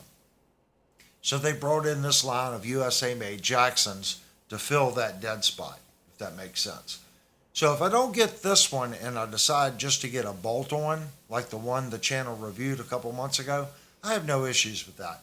I probably should have bought the red one, but it's sold now. If the red one was still there today, I'd probably buy the red one. And it has nothing to do with the neck through not playing as nice. It comes down to price point, and they're both USA made guitars. And technically, I already have a neck through. So if you put them side by side, the red one's 2100 and the yellow one neck through, everything exactly the same other than the neck through construction is 26. $500 price difference. We talked about the difference in the set neck or bolt on versus the neck through. I think I would do the bolt on. But I'm not in that position now, and I don't want to go to them and say, can you order me this? Even though I've had the opportunity to play 3 American-made Jacksons now, and all 3 have been superb. It comes down to, again, can you get a bad one? Yes, you can. And knowing my luck, I would get one of the bad ones. And that's why I keep hesitating on this highly expensive Jackson I've ordered. I might get a bad one. I don't know. We're going to look at the poll because the poll's been up, and I see that the numbers going back and forth. So if you're new and you haven't answered the poll, please go up and give me an answer on the poll. So right now, which is better? That's the question. I have a few very nice guitars. I have many mid-level guitars, and I have a ton of cheap budget guitars. So right now it's 20% of you claim having a few very nice guitars is better. 53% of you say having a bunch of mid-grade guitars is better. And 27% of you say just get a bunch of cheap guitars. That's what I'm doing. In this house, we're kind of touching base on all those. I have, I don't have anything super expensive here. My most expensive guitar that I've ever bought is my Schecter Mach 6. And that come in at $1,500. I got a discount because of my PWM debacle with Sweetwater. That's my most expensive guitar. And to put that in light, I only paid about $100 more for that Schecter than I did my PV Vandenberg back in 1990. I know. That's crazy, right? $1,500 for a PV back in 1990. All my friends said I was insane paying that much money for a PV. If you don't know, PV made stupid good instruments in the late 80s, early 90s. There's a reason why Eddie Van Halen went to PV, okay, and stayed with PV until they launched EVH. I'm pretty sure he was with PV right up till they went into negotiations with Fender. See, all they own is the name. Fender makes the product, okay? So when they left PV, it was already worked out a deal with Fender to manufacture these instruments. You know they made good guitars. He was a very picky person. Music Man was making that guitar. Everyone should know Music Man makes a phenomenally good instrument. We're not talking a Sterling. Pick up a Music Man. Great guitars. If you can find a 212, I forget what it was called, Music Man tube amplifier. I think they made a 50 watt and a 100 watt version. Believe me, everyone talks about the Fender Twin Reverb and the Super Reverb. Don't discount, if you're looking for a vintage amp, don't discount the Music Man vintage amplifiers. They look very, very similar to the Fender. They're phenomenal amplifiers. They make good guitars. So to leave Music Man and then have PV manufacture your guitars, that's saying something. The people that were at PV at the time, they were phenomenal employees. That's why I say, Jackson, if you're listening, whoever's making these guitars, you have a good group of employees down there that are obviously care about the product. Take care of them. If they leave and you have to train someone else, that disrupts your whole production. It does. A couple key employees can really change the product coming off the floor. Jackson right now, whatever they're doing right in California. They're making good, solid guitars. We got anything new, hon, that we need to go over? Oh, the polls changed. Now it's very few guitars, 24. Mid-level guitars are at 47%, and a ton of cheaper budget at 29%. I think I'm going to, just so you guys know, I can't get off the cheaper budget train because we review them here. But as far as my personal guitars, I think I'm going to try to fall right in between the mid-level and very nice. I think I want to have a couple very nice guitars, and the rest of my guitars will probably be mid-level guitars. And I want to qualify that by a mid-level guitar for me is anything from probably $600 to $1,200. And a budget guitar can fall in that category. It really can, especially if you start buying performance parts for it. Harley Benton has guitars above $500. So the budget guitar can fall in that category. It really can. All right. I can't all the time hear, so I'm going to put the headphones on and see what she says. Oh, I see we got Thunders come in. I like to see people come in. Good to see you, man. I might have that just a little too loud tonight. There we go. Let's try that. There we go. I want to, again, I can't stress enough. I want to thank everyone that comes in. Even if you don't stay for the whole stream, it's cool that you guys come in and check out the stream. We're trying to grow the channel, and I want to put it out there again. Please tell your friends about the reviews that we do on the channel. Tell them about the tech videos, and then also tell them about the live stream that we do here, just hanging out and talking guitars. The more people that participate, the better. And I see Thunder just put EMG 81. back to the Jackson. The yellow one has a Seymour Duncan JB and the 59 in the bridge. For $100 more, they make that exact same guitar with the 8185 active pickup configuration.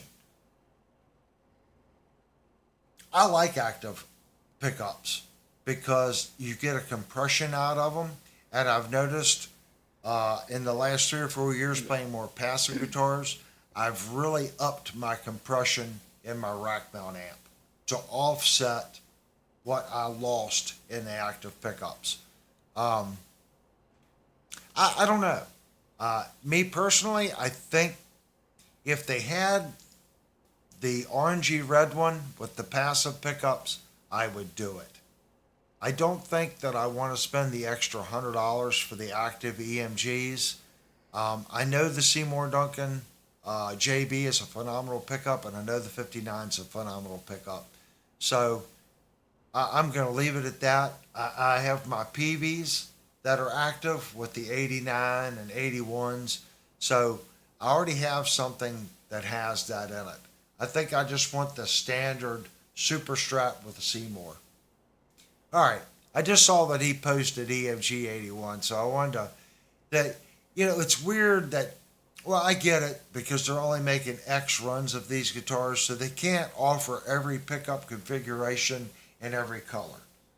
Just like they don't offer the slate gray. I would love to have the slate gray with the Seymours.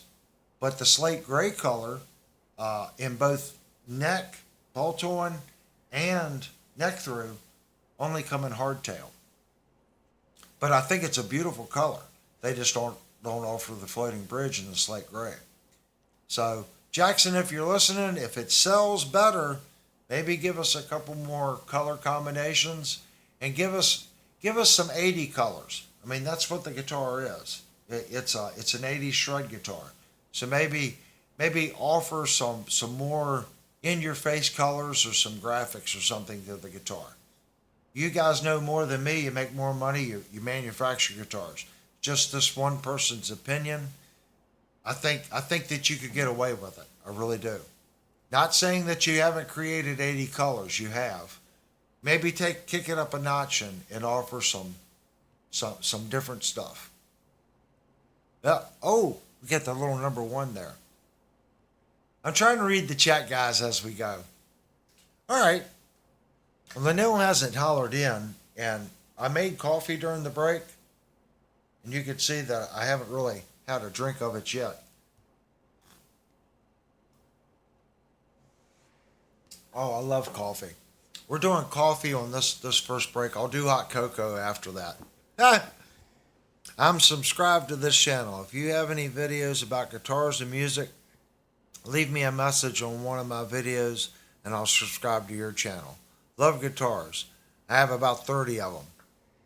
We were just talking about that, Thunder.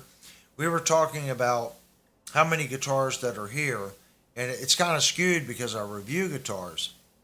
But we were kind of curious which is better. Is it better to have just a couple really, really nice guitars, or is it better to have maybe one nice guitar and a bunch of mid-level guitars, or just buy budget instruments, hot rod them, and get your thing that way? So we got a little poll up there. I think I'm going to fall between mid-level and nicer, and I want to cap that off at 3,000 and under. Really, inflation has really skyrocketed the last 3 years. I think really at $3,000, at that point, I don't know if you're really getting any more quality. You may be just getting what you've always wanted, if that makes sense. Do I think a $7,000 or a $5,000 Sir is going to play better than the Jackson? Boy, if it did, it would have to be one phenomenal playing instrument. And I want to qualify that because I can only speak based on my experience. I haven't played a Tyler. They claim a Tyler guitar is just, the angels sing and all the stars align. Maybe that's true. Maybe once I play a Tyler, then it'll change my frame of reference. Maybe if I play a Murphy Lab, that's going to change my frame of reference. But right now, based on all the guitars I've played, and I've played a lot of guitars, the Jackson has the overall best fit, finish, and out of factory fretwork that I have seen, period. And you're saying, well, you've only reviewed one. I've only brought one home to review, but at the store, I had the opportunity to play the neck through fixed bass bridge, and I got to look over that guitar quite extensively. And today, I got to look at their third guitar, which is the neck through with the tremolo. So 3 out of 3 that I've seen, phenomenal fretwork, phenomenal fit and finish, phenomenal sound, and just overall playability, phenomenal guitars made in the United States. Now, that's not for everybody. $1,600 Schecter over there is $1,000 less. Is there anything wrong with the fit and finish on that guitar? Absolutely not. Is there anything wrong with the fretwork on that guitar? Absolutely not. The only issue I've had with that guitar is the 2 screws in the pickup and the pickup raises. I can fix that easily, but it's a $1,600 guitar. Why is it $1,000 cheaper? It's an import.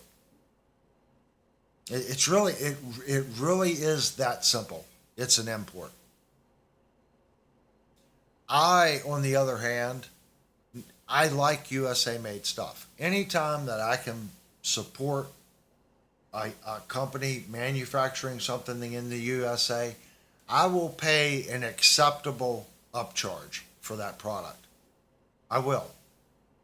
Is it $1,000? I would say if you look at an import like the Jackson, I'm going to say that the Jackson import is going to be right around $2,000.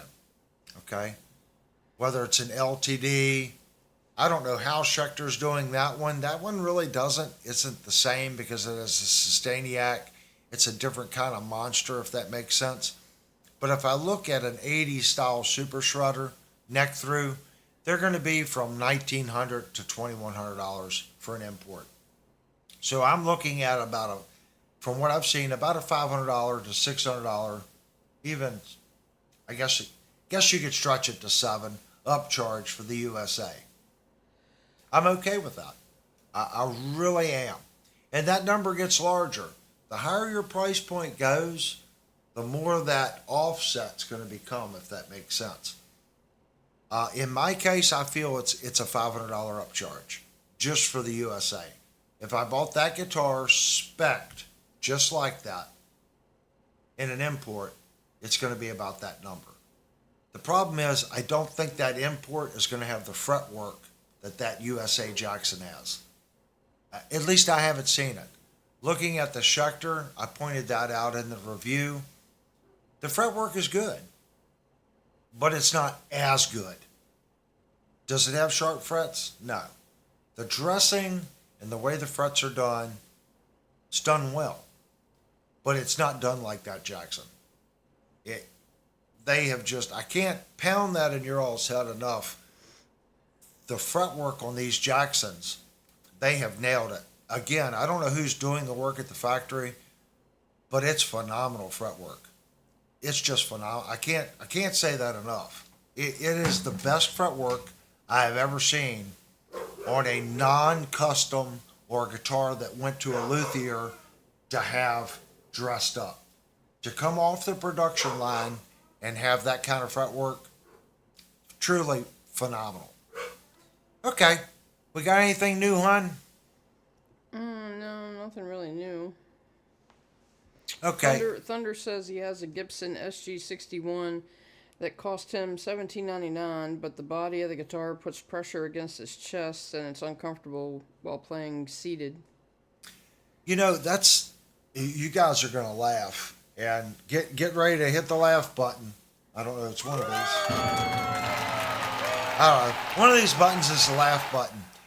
I have never, ever, ever played an SG of any manufacturer. Not an Epiphone, not a Leo James, not a Gibson. I have never played an SG style guitar. I know people talk about the SG and they claim the SG is just a phenomenal instrument. I have just never played one. And that's something that I really need to do.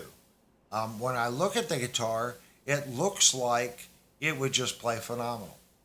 And of course, I always hear there's a little neck dive with the SG. Well, the way it's made, that kind of makes sense that there would be a little neck dive on the SG because of the way the body's cut back and you got full access all the way down. That's the only negative I've ever heard with the SG. I've always heard they're very light and they're easy to play on stage and they're good working man's instruments that you can get a ton of different sounds out of them and they just play phenomenally. Birdman says there's your next review. Yes, it should be. I should do an SG. The drawback to that is my local store where I could do a review to bring something home, they're not a Gibson dealer. So that kind of puts the wrinkle in that. I can't go to the store without purchasing an SG for a review. And that makes it hard on us. So far, we haven't done that many bring home guitars that I had to return. I think we've done 3 or 4 right now. Most of the time I buy the guitar and then we do the review on it and then I sell it. For whatever reason, we're getting a blue accent on some of the... I just noticed that. Oh, there it goes. Now it disappeared. YouTube has been acting funny, but I've never played an SG. So, yeah, I think that's one of the guitars that I definitely need to pick one up and play. But I kind of know what I like Birdman, okay? Birdman has a style and a feel for instruments that he likes, okay? Same with Devastator. Same with everyone in here. There's going to be something that you gravitate to. I have 90% of my playing time on a Super Strat. Some style of Super Strat guitar. I mean, some might have little bow cutaways like the Vandenberg, but in general, it's a Super Strat type guitar. So I gravitate towards the Super Strat type guitar, okay? Even this, even though it's cut really thin, it's still a Strat-ish style body. Even though that it's super light and cut thin, it's still a Strat-ish style. So I gravitate towards this style instrument. That has nothing against a Les Paul. I like a Les Paul. Nothing against V's or Explorers. I played Explorer out live for a long time. I loved my Gibson Explorer. I got rid of my Gibson Explorer because my back could not take it anymore. After, at the end of a set, I'd take that thing off and it just felt like someone took the gorilla off my back. That guitar just weighed so much, but it played phenomenally. It really did. I had a custom shot Kalamazoo, Michigan Gibson Explorer. It was solid black and it was a custom shop guitar. It looked like someone just took a paintbrush and threw paint all over the guitar. It had like white thrown paint all over it. It was ordered for someone, and it come from G&M Music in Winchester. They're still around, but it's not the store it once was back 30 and 40 years ago. Somehow they ended up with this custom shop guitar, and I would walk by the storefront, and I would just drool over this guitar when I was young, 14, 15, 16. I was working at Skyline Caverns. I made no money. I was a tour guide. I think I made $2.25 an hour. And I made no money. So I walk in there and I was playing this thing and playing it. And this is how I met Roger at Shenandoah Music. Roger, back in the day, was a salesman at G&M. And he come up to me, he goes, "You really like that guitar, don't you?" I'm like, "Yeah." I said, "I can't afford it." And he goes, "Well, the guitar's been here a very long time." And it had been. It had been in there for years and they couldn't sell it. He went to the owner of the store and they sold it to me, which I think was pretty cheap at the time. I want to say I paid, maybe that's the most expensive guitar now that I think about it. I want to say I paid $1,400 and some dollars for that guitar back then. I just remembered that. It was expensive either way. And they said if I could pay $100 a month, that I could put it on layaway. And it was going to take over a year. And I did. I made payments on that guitar for over a year and a half because there were certain months I just couldn't do the $100. I didn't make that much money. And I remember walking in, making the last payment, and they had this little booth where you'd make payments. And I remember making the last payment. She goes, "You're going to be so happy. You get to take this thing home today. After all these years of making payments on this guitar, you're finally going to take it home." And it was a phenomenal instrument. But I ended up selling that guitar, and I had a Fender Twin Reverb. I think it was it was either a 70 or a 71 Fender Twin Blackface. And I sold both of those guitars together for $1,500. Yeah, but at the time when I sold them, this would have been about 93, something like that. The blackface Fenders everyone talked about was the CBS era. It was like, eh. And then the Gibson I bought was I forget what era that was, but everyone poo-pooed on that era too. Because it was the late 70s, early 80s era. I forget, I want to say Nelson or Nilsson era or whatever it was. If you know, please put it in the chat window. Whatever era that was, people poo-pooed on those too. So when I went to sell it, that was the first thing out of his mouth on both.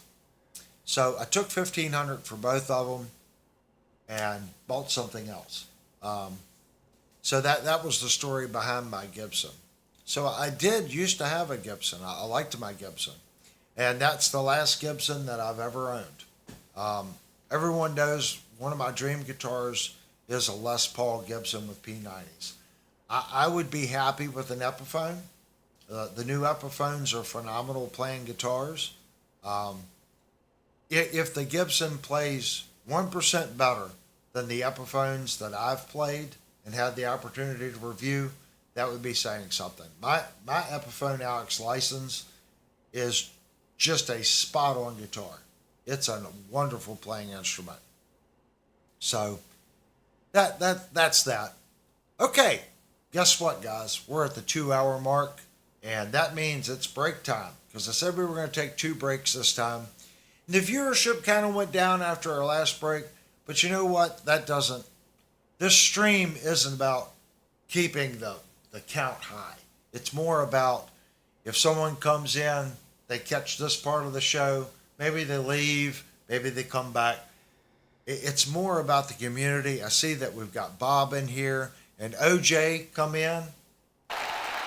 So it's good to see the different people. It could be time zones too. Out in California, the time is different. So it's too early when the stream first cuts on. So it could be something as simple as that. But if you wasn't here earlier when I said it, I really, from the bottom of my heart, I want to thank everyone that supports this channel, comes in and contributes, like Trucker Bob, Thunder come in. You know, he's made a contribution tonight, talking and sharing your experiences and what you have and stuff. That's contributing. Okay, it really is. And of course, our regulars, Birdman. The man is here every week contributing and talking and adding to the conversation every week. Same with Devastator, Jupe, Pentagore. These are just the people that are coming to my little squirrel brain right now. They're here. They contribute and they add so much value to the stream. And I can't thank everybody enough for what they do. Okay, we're going to take our next 5-minute break and we'll be right back.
Okay. Did a quick search, guys. The first Brian May guitar that comes up, I'm kind of used to seeing that body style. It kind of looks like an offset double cut. But I don't have the page up right here. Let me try to reload that page. And I'm going to try to find that guitar. Brian May guitar. And see if I can find this guitar again. Because Linnell was looking on her phone and I'm like, what is that? I had never seen. It was almost kind of looked like an Explorer body. And they claim it's a Brian May with an Explorer body. Does anybody know? Now I'm not even fine. Oh, there it is. All right, I just clicked on it. And we are going to do a share screen. What is that? I have never seen that guitar. That is a cool looking guitar. Is that something that they just started doing? I am 100%. Oh, I just lost them all because I was sharing screen. Hold on, let's go back. So what is this guitar? That's the thing. What is that? I wanted to open up the chat window so I could see what you guys were saying, but I only have one screen and one computer, so it kind of messes things up. I am not from it. It's kind of like a Thunderbird. See how this is made through here? It reminds me of how the Thunderbird is done. So I'm going to go back to the main window, then I can try to reopen the chat, which, that's a Maybird. That's what Devastator says. I've never seen that one. Now, I would be really curious to review that guitar. That's kind of cool. I kind of like that. Maybird. Yeah, that would be one I would be interested in. Now I get all the switches. It's got a bunch of switches on it. Birdman, I don't know if it would take me 3 hours to do that review or not, but it would be a fun 3 hours. If we could spend maybe an hour of that just going through all the switches. And I'm definitely not pulling the pick guard on that and checking all the solder. Can you imagine how many solder joints are in that? That would be like a ton of solder joints. But that's a cool guitar. I don't know how that guitar slipped by me. I mean, I'm familiar with this model. Let me click on this one and then I'll do share screen. Let me go back to OBS now. I'm going to hit display screen. I'm familiar with this one. This is the one when you all said Brian May. I'm like, okay, let me see how much these are. So this must be an import. Trucker Bob said Brian and his dad made the first one in their own wood shop. Oh, I think I remember hearing that story about them doing the first one in there. There's a couple when she did a look when we were on the break at $8,000. So this must be an import made overseas at $899 for this one. I'm not overly sure. If I go here, I think this is Guitar Center. So I'm not seeing the other one that we were just saw, the Maybird. So let's do a look for the Maybird.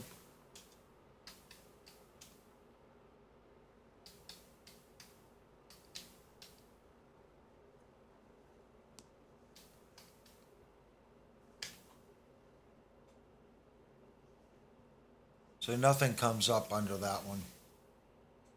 So that might be something that they don't carry. Not too sure on that. So this is Music and Arts. BMG. Trans Blue Multicolor. I'm just not seeing a ton of those. Yeah. Does that look right, guys? $899, but it's not saying Maybird. what you guys are saying that's called. See, I'm seeing a ton of these, but I'm not seeing this one. Just type in Brian May. I did.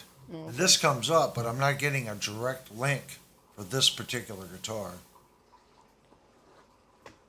So I'm not overly sure. If someone knows, maybe they can put it in the window. But I would be all about reviewing that.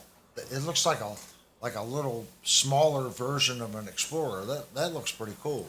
I think I could definitely do something like that.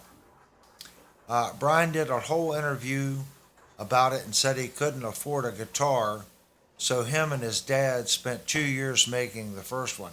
Oh, I remember that, Trucker Bob. I do remember watching a YouTube video on that, now that you say that. So, yeah, that makes sense. Harley Benton model is cheaper, Birdman says. So Harley Benton makes a model of it as well. Yeah, mad respect. Exactly. If you can't afford it, then you make it. That's cool. Well, I did the same thing with my PV Nitro. At the time, I knew I wanted that neck pickup. Okay, well, it's not a neck, it's between the neck and the bridge. I knew I wanted that pickup. I wanted that Vandenberg sound. So I took my PV Nitro Active and I routed the body and I installed a PV Active Generation pickup, because PV actually made a guitar. I'm still looking for a good one. I'd like to have one. It's called a Generation. If you can find a PV Generation, basically it's a Telecaster. They made that guitar in active, okay? But they also made it with a Kahler Killer 2700. Very, very, very, very, very few of those guitars left the factory before the Floyd Rose lawsuit. 99.9% of those guitars come with the Kahler Spiders. If you can find one with the 2700 Killer, I would that's another guitar that I would love to have. Stupid good quality guitar. So you could type in, now they did make a Generation S2, okay, not quite as sought after, and then they made a Generation EXP. That was an import. It's a very inexpensive version. But the one made in America, I want to say it was under 60 that were produced with the Kahler 2700. If you can find one of those, it's going to be stupid expensive. Devastator was making a funny when he called it a Maybird. Oh, he was making a fun. So what's the actual name of that guitar? He put the website up. That's the website. Okay. I don't know if I can click on that. Oh, look, I can click on your own link. So let me go to share screen here. This is the display screen.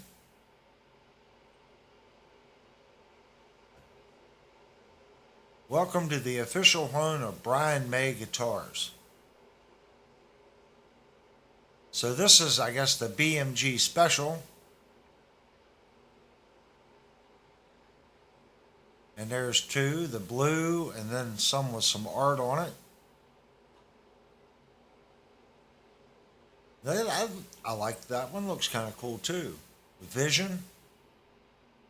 There's the Super. So that's that model. So they're not giving us prices on these. So this must be stupid expensive.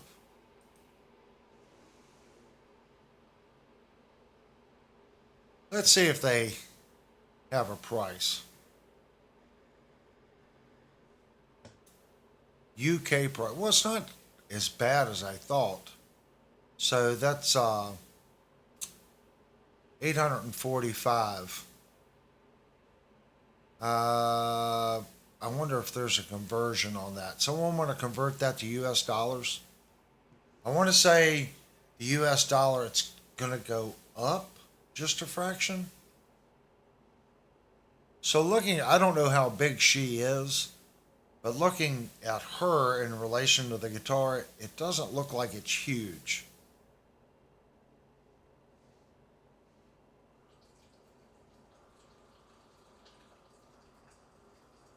Yeah, it's much smaller than an Explorer. I would love to review that guitar. And I know you guys are like, oh no, review the standard one. I think this one's much cooler. That's just me. I'm not getting a good picture of the back of the guitar. I'm assuming that this is a neck through body, and that's what this line is through here. It's not really giving me a decent picture. I kind of like this. $1,141.17. I'm U.S. Guys, that's a cool looking freaking guitar right there. I like that. I mean, I loved my Explorer, but my Explorer, this back tail stuck way out, and every time I would turn on stage, I'd hit the cymbal stands, hit the mic stands. This part of my Explorer with the big tail, it was beat up like you would not believe. That was beat up, and mine had the big banana headstock on it, and the tip of the headstock on that guitar was pretty beat up from hitting things. This is going to be a little better because of the string pull. If you look at how the strings pull through that nut, I would say that would be a better playing instrument. But I'm not seeing a humbucker version of it. It looks like all models are single coils. Wait, that would be cool. I don't know how it's routed, but that would be cool if they offered a model with humbucker single. I know I'm being picky. I just found out about the guitar, but I'm surprised they don't offer a dual humbucker or a humbucker single version. It doesn't seem like they do. And I'm not seeing any pictures of a humbucker version.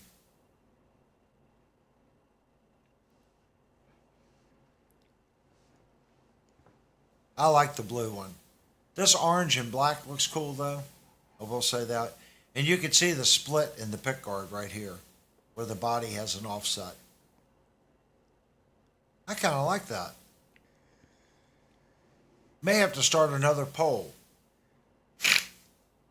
That's a lot of money to purchase a guitar for a review and then turn around and resell. That's the issue. Linnell says it's a little over $1,000 plus we've got shipping on that. If we did one of these guitars, guys, it would have to be something that one of you, the listening audience, would want. I don't know if the channel could take that much of a hit. If you guys want to do it, we could take, I guess we could take super chat funds and offset the loss. So I purchased the guitar and then take the super chat funds. If I could only sell it for $800, the super chat funds would offset the difference. That would probably be the only way that we could review that guitar. But that looks like a cool guitar. And Mark's talking. I don't know if Mark's talking about the Brian Mays. He said, I don't know if any of you guys have experience with them, but I just brought home my new head and it's a diamond. So I don't know if he's referring to that or not. He's talking about the head. It's a diamond. Oh. I'm not familiar with that. If Devastator wants to do a search. He said he got it in the used room at Guitar Center. Well, right now, that's what I was saying earlier, that the market's flooded with used gear, and it's getting really difficult. Some of these deals, I've seen some crazy deals, especially on like 4-speaker cabinets, heads, and even some guitars. these manufacturers overproduce so many guitars. These Night Swans, you can't get them now, but about 2 years ago, right after the pandemic, you could get a Night Swan super cheap. The gray Kramers really dropped in price. I don't know why. The Kramer Beretta and the gray dropped in price. There was a couple other ones. Who was it? The Charvel. Oh my gosh, that was the cheapest deal. I don't know if you guys it was the sandblasted body on the Charvel. It was an ash body. They sandblasted it. And it had red and yellow and green in the grain with black over it. Those guitars were 50% off 2 years ago. If it was a $1,200 guitar, you could get it for $650, $700. Charvel. All those deals are gone. But there are still some stupid good deals out there. There were some good deals on 40th anniversary Strats. They're all gone. So anytime you guys find deals like that, go to the Discord or go to one of these videos and post stupid deal of the week. That helps people. There's always somebody looking for something. When you get that much of a discount on a product, it gets crazy. It's buying secondhand. There's nothing wrong with it. Someone else is taking the hit, if that makes sense. So you can get a good instrument or a good amp for a little less. So I'm 100% on board with that. Devastator just put up the link, so I'm going to switch over to it. Then we're going to come over here. We're going to hit display screen. Use diamond amplification. USA Custom Series 100 watt tube guitar amp head. This one comes with a flight case.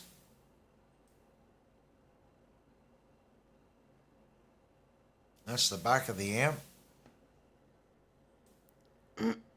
Side profile. He said it's an F4. An F4. This one is not an F4. That's a cool looking amplifier right there. I don't know if that's the same amp or not. Devastator just put up a link to the F4. I like this one. It's a cool looking amp. All right, let me go back to the link that Devastator just put up.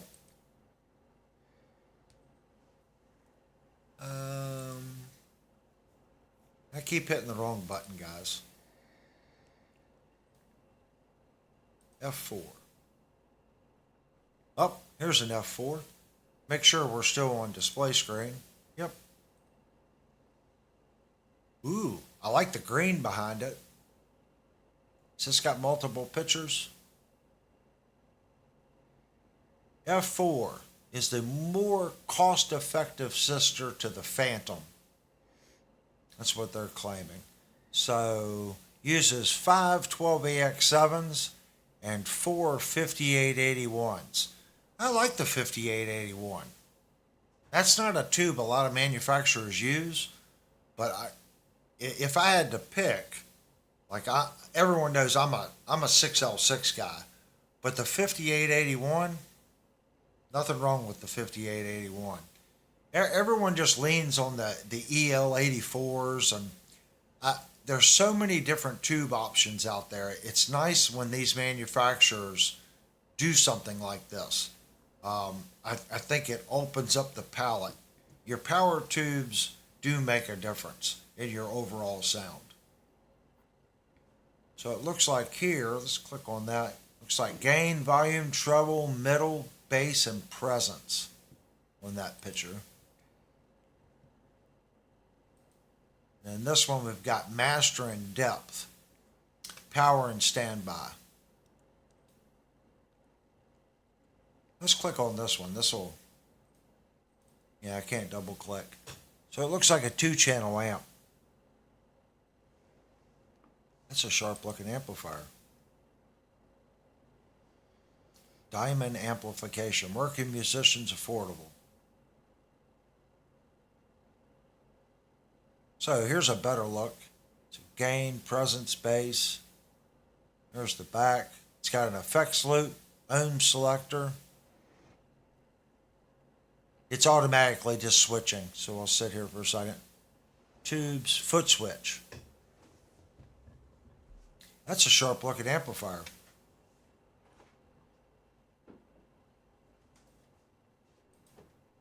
How much did you pay for that? You said you got it in the used section. So I'm kind of curious how much you paid for that amplifier. If you've already said what you paid for it, I missed it. I was too busy looking at the photos of it. That's a sharp looking amp. I'm looking. He said something about his car. I'm not seeing that he posted how much he paid for it. OJ says, just sold my Ampeg SVT tube amp. You know, when it comes to tube amps, the ones that I have here, I have my Egnator, okay? Then I have my rack mount tube amp. So in my rack mount tube amp, I have a Sedano and a Friedman, and then I have the Applied Research Technology preamp. Mark said they wanted $1,099 and he talked him down to $900. Ooh, I like it. That's a good price.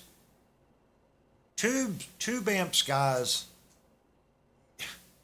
you got to understand, it costs more to manufacture a tube amp. So if you can get a head under $1,000 and it's a quality head, that's a bargain no matter how you slice it. It's a bargain. The little tube head I'm looking at, the little Synergy SYN2, it's a single slot. It's a 20-watt mini head. Without the module, they want $900 for it. Once you put a module in it, the cheapest module is $300. So instantly, and it's only a 20-watt head. It's called a mini head. I thought about getting one just simply because it's a little mini watt head. I need something for my little SR cabinet. It'd be nice to have a little head for my Penta cabinet.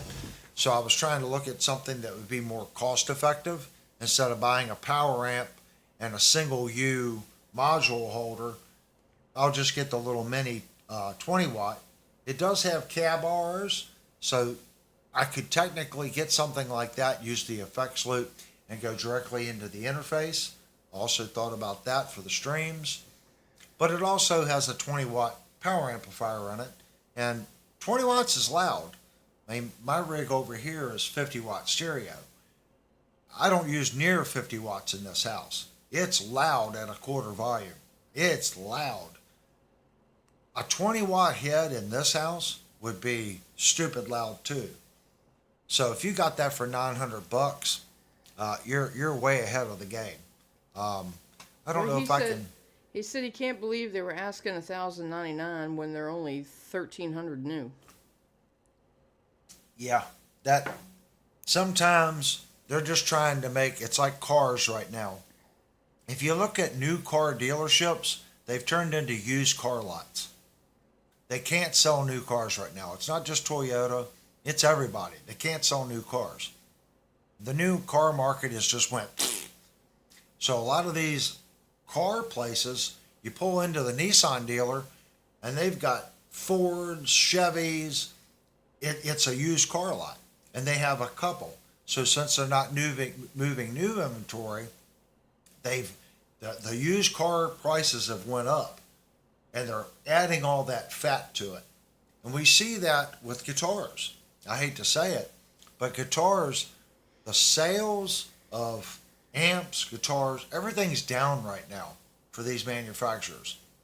I know you're not seeing that on YouTube. Trust me, sales are down, okay?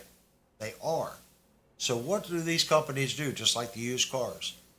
Since they're not selling new product, okay, a lot of these companies, like, I'm good friends with the people at Shenandoah Music. I know what the price marks are. It's 30 to 40%, give or take. So if they can't make 30% on a new product, they're going to make a lot more on used. So if they take something in on trade and pay 600 for it, percentage wise, they can make a higher profit selling that used product. And that's pretty much what I think you just saw. They're pushing that used because, oh, well, it's used. I'm going to get it a little cheaper. So it's good that you went to them and just said, look, I tried that at Guitar Center. There was a 7, was that L7V. It was Sire's. I'm having a squirrel moment. It was Sire's Les Paul with P90s in it. They wanted $550 for the guitar. I went up to them and said, I can buy it brand new for $650. And the guy just looked at me. He said, well, get it. I'm like, I can buy it. He goes, that's what we want for the guitar. And I said, well, will you take 5? And the guy goes, the price is $550. And I'm like, I could get it new for $650. And again, he said, price is $550. If you want it, buy it. And I went home and I should have just paid the extra $50 because it was a great playing guitar, but they held firm to that $550 price. So it's cool that they took a little bit of money off the amplifier because they wouldn't budge on the Sire that I was looking at. And it was only $100 less than I could have got it directly from Sweetwater at the time. But again, what we were talking about earlier, I could play that one. Okay? It was in the store in my hand. I knew it was a good one. I get one on Sweetwater. It's like throwing a dart. Are you going to get a good one? You may or you may not. So they held firm to the $550. And I left and I went back the very next weekend. Was it the next weekend or the following weekend we went back and it was gone? I think it was the following weekend. Yeah, it gone. I was like, okay, I'm just going to pay them the extra $50. We'll get the guitar. Nope, it was gone. So it's cool that you saw it, went to them, haggled out a price, and made it happen. Things have gotten, that was over a year ago. So things have gotten better. It is, I will say it's a buyer's market right now. I didn't say anything to Shenandoah Music today about haggling on the price of that Jackson. I'm sure if I walk in and say, guys, I want the guitar, I'm a loyal customer, can you work me a deal? And I'm sure they will, because it hasn't taken up floor time. So that guitar just came in on Thursday. If he can sell it on Tuesday, it's only been in their shop for 2 working days because they're closed tomorrow and they're closed Monday. So it most likely didn't make it to the floor on Thursday. The first day on the floor was probably Friday or today. So it's only on their floor plan for that amount of time. If I go and say I want it, I'm going to get a much better price now than if it sat in there for a month or 2. There's that window. The first month, they're going to hold. After you hit the 2-month window, they may break a little bit, offer you a discount.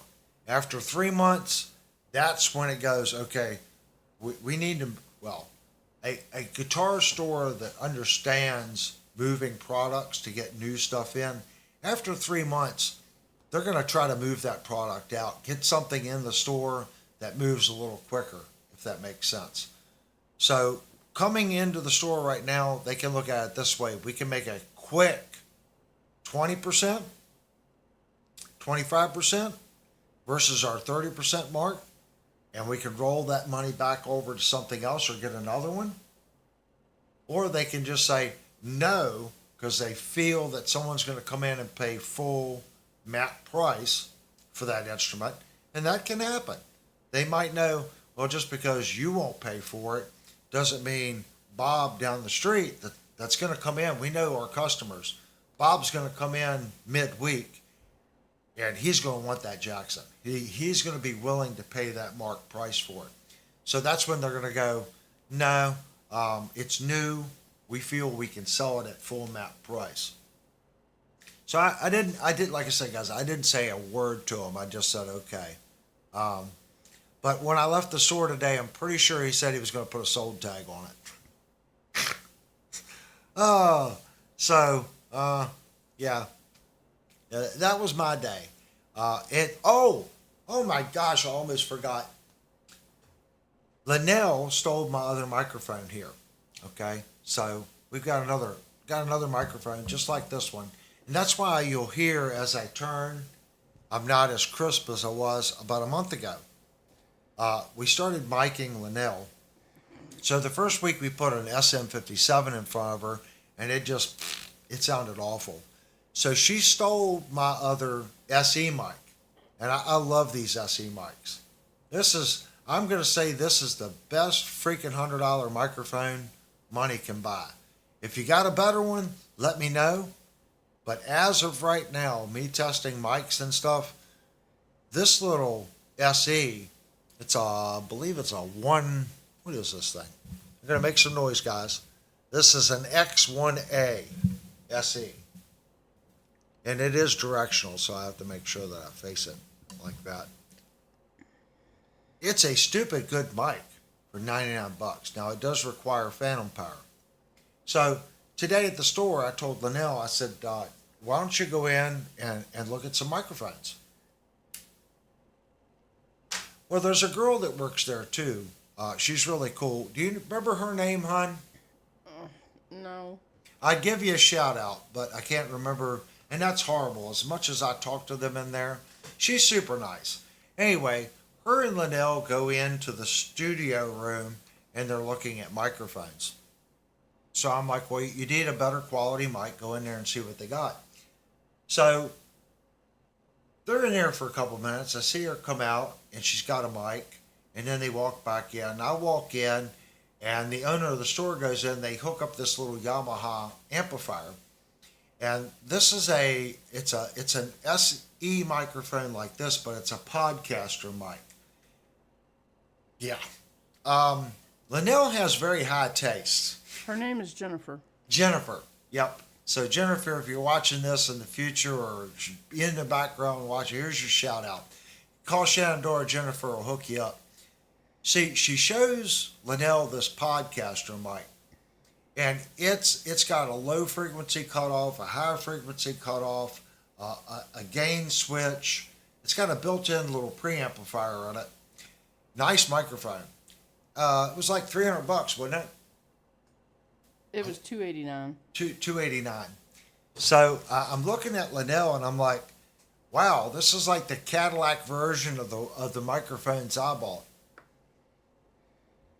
So I don't know. Maybe I'm looking at it like this mic is $99. Okay, so I can almost buy 3 of these for the price of that one, and I'm sure that there's a difference in that microphone.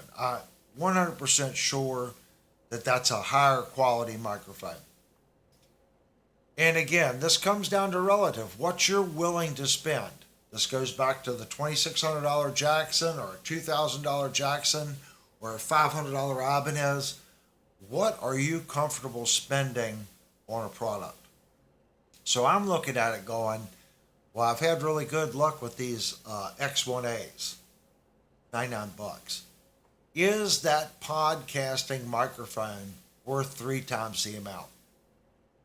And I'm going to say, if it's easy to plug it in and go, and you don't have to EQ it, you don't have to compress it, and it doesn't have a funny curve or do funny things where you got to do X to get a good sound out of it, you can just plug it in and go, then I'd say yes.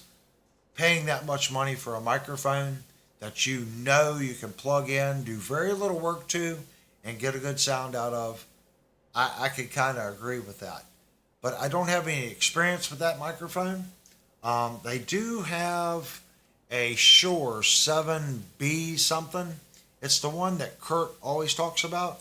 If you guys know which one I'm talking about. They do have that one, and that microphone is a little more money than the SE microphone. So we're going to be thinking about that this week, so I can get the other microphone back and get her a microphone in there. And the next issue is just going to be making everything work. Because with 3 microphones, my board only has 2 microphone inputs. So we may have to run her back into the Mackie, which everyone knows we had problems with the channel on the Mackie the other night. So we may just have to leave the stream the way it is with single mic here, single mic on her for X amount of time until we get around to replacing the board. How about no mic on me? Did you hear that, guys? She said no mic on her. I use an MXL 4000. It's nice. Costs about $300. That's OJ. I will have to do a look on that microphone because we are looking for another one for her. If not, like I said, I have 2 of these. We may just break down and keep the stream working this way. I'm sure I can work around it. Once I find a decent placement here and I get used to talking in a certain direction, I'm sure we can work around it. And this works for us right now. We're, again, thinking of the future, trying to make things a little better each week, guys. Not an option. Penagor says not an option, honey. I saw that. Yeah, he says it right there. Not an option, Linnell. I know. Now I have tears running down my face. Ah! Oh, it's too funny. I think it's added a lot to the stream, guys. It really has. Oh my gosh, Jupe.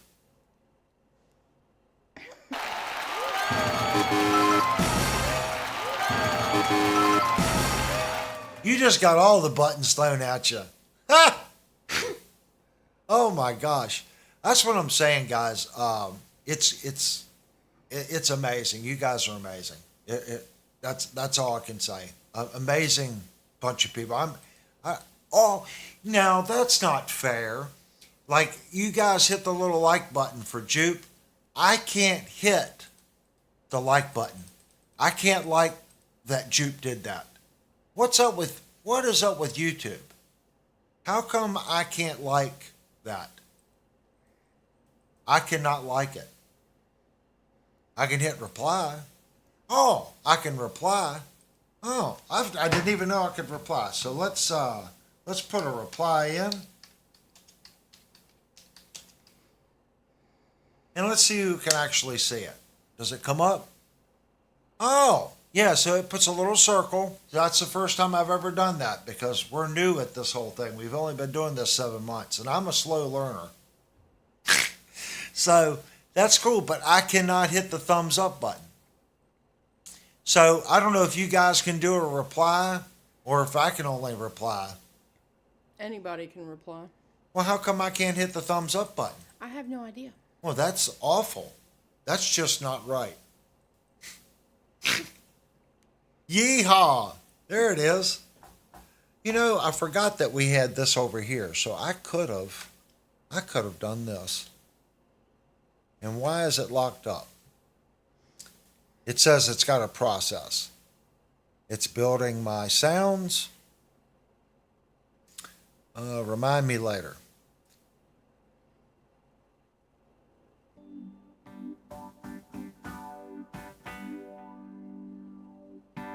And before anyone says anything, I am not a piano player.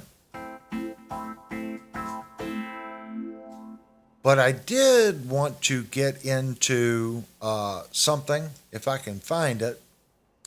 Here we go.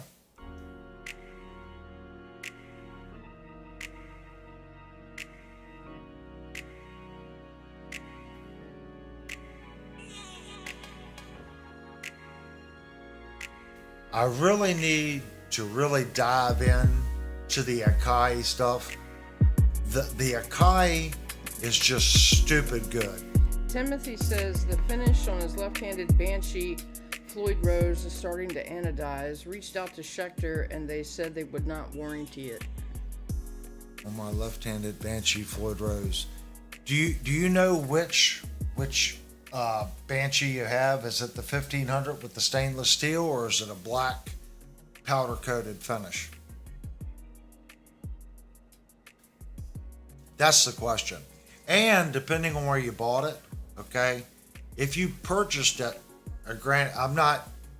Everyone knows Sweetwater treated me good on my PWM thing. They give me a heck of a discount, took care of the shipping.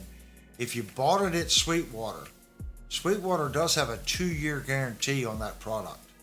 If the manufacturer won't, believe it or not, when I had a problem with I had a Schecter Sun Valley Super Shredder, and the pick guard warped really bad on it. My Sweetwater rep said, "Hey, why don't you take some pictures of it, send it in to us? Let us see what's going on with it." They sent the pictures to Schecter Research, and I had the parts in a week. So you might want to consider that. He said 1,500. It's a 1,500. Yeah, well, some like the 1,500 on mine is the stainless steel. There's no anodized finish. It's not black, if that makes sense. Let me cut this off. So it's not black. So there's nothing really to peel off, if that makes sense. There's no finish on it. It's just raw metal. But if you bought it at Sweetwater or you bought it at Guitar Center, I would reach out to them and see what their warranty on the product is, if that makes sense. Because Sweetwater, I had mine, it was a good 6 months before I saw a problem. And I reached out to Sweetwater and they took care of it. I don't know how long you've had the guitar. That's the main reason I'm not a big gold hardware fan on instruments. The gold hardware, it just has a tendency to wear through. He got it at his local guitar dealer. Oh. I would take it to your local dealer. If they're a big Schecter dealer, they might be able to call Schecter for you. As far as you reaching out to Schecter, yeah, that's tough. How long have you had the guitar? Is it 6 months old, a year old, 2 years old? That's the thing. A lot of these Floyd Rose bridges, like the antiqued colors, like the bronze and stuff like that, they wear through. And if you sweat when you play, that eats through the anodizing even more. Mark said, jump up on that microphone, get about 10 inches away from it, and say something into it, please. Who, me? I'm assuming. Yeah, if I do that, the only issue, I've got the mic set up like this, so as I turn, it's not as different. But it does sound much better if I talk into it directly. But I hit the monitor right there. So if I set the microphone right here, now let me go back to OBS. So you can tell the microphone is much better like this. It really is. I understand that it's better this way, but I feel like there's something in my face. And there's a microphone in my face. It just, if I turn like this, you can see how it really affects the mic. And then I come in, I come in, I come in, I come in, I come in. So when I turn the gain down on the mic, I understand it's probably a superior sound this way. I get that. I probably had to change the compression a little bit, but I get that it's a better sound. But as I turn my head, there's a huge difference versus the way I had it set. See, does that kind of make sense? So if I'm grabbing a guitar, the volume really drops. Versus if I set the mic back, say I set the mic here. All right, let me regain the microphone. So there's basically where I try to keep it. But as I turn, it's not near as bad as far as the gain on the microphone. Yes, there is a drop. I get that. There's a drop. And I don't know if that's what you guys are talking about or not. Mark said, whatever's good. I just heard you when you're up on it, and it sounded awesome. Yeah, it does. Yeah, I'd have to move my monitor a little bit. This is a great sounding microphone. It really is. Timothy said it's black chrome. Thought it had lifetime warranty. Exactly what you demonstrated, only left-handed. Yeah, black chrome. See, mine's the silver. See, that's an anodized finish. Yeah, if you anytime you see gold or the bronze, uh, they've got a bunch of different colors. You can count on it wearing off, especially if you sweat a lot. Like when I played out live, I could be in front of the lights and I would be hot, but it had to be ungodly hot for me to start really sweating on the stage.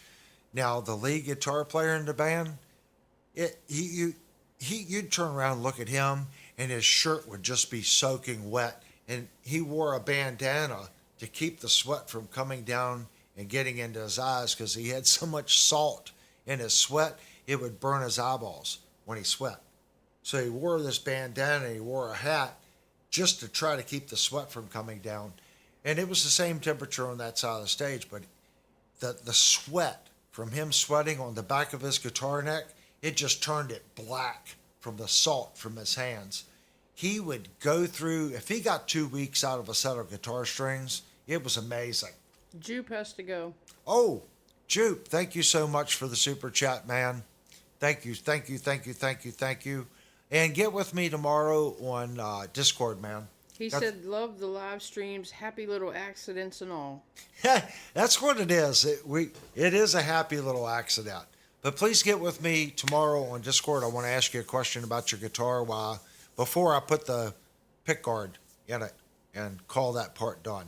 So I got some questions. Just want to run it by you. If you want to do it, great. If you don't want to do it, it's ready to go and go to the next step. All right, thank you so much, buddy.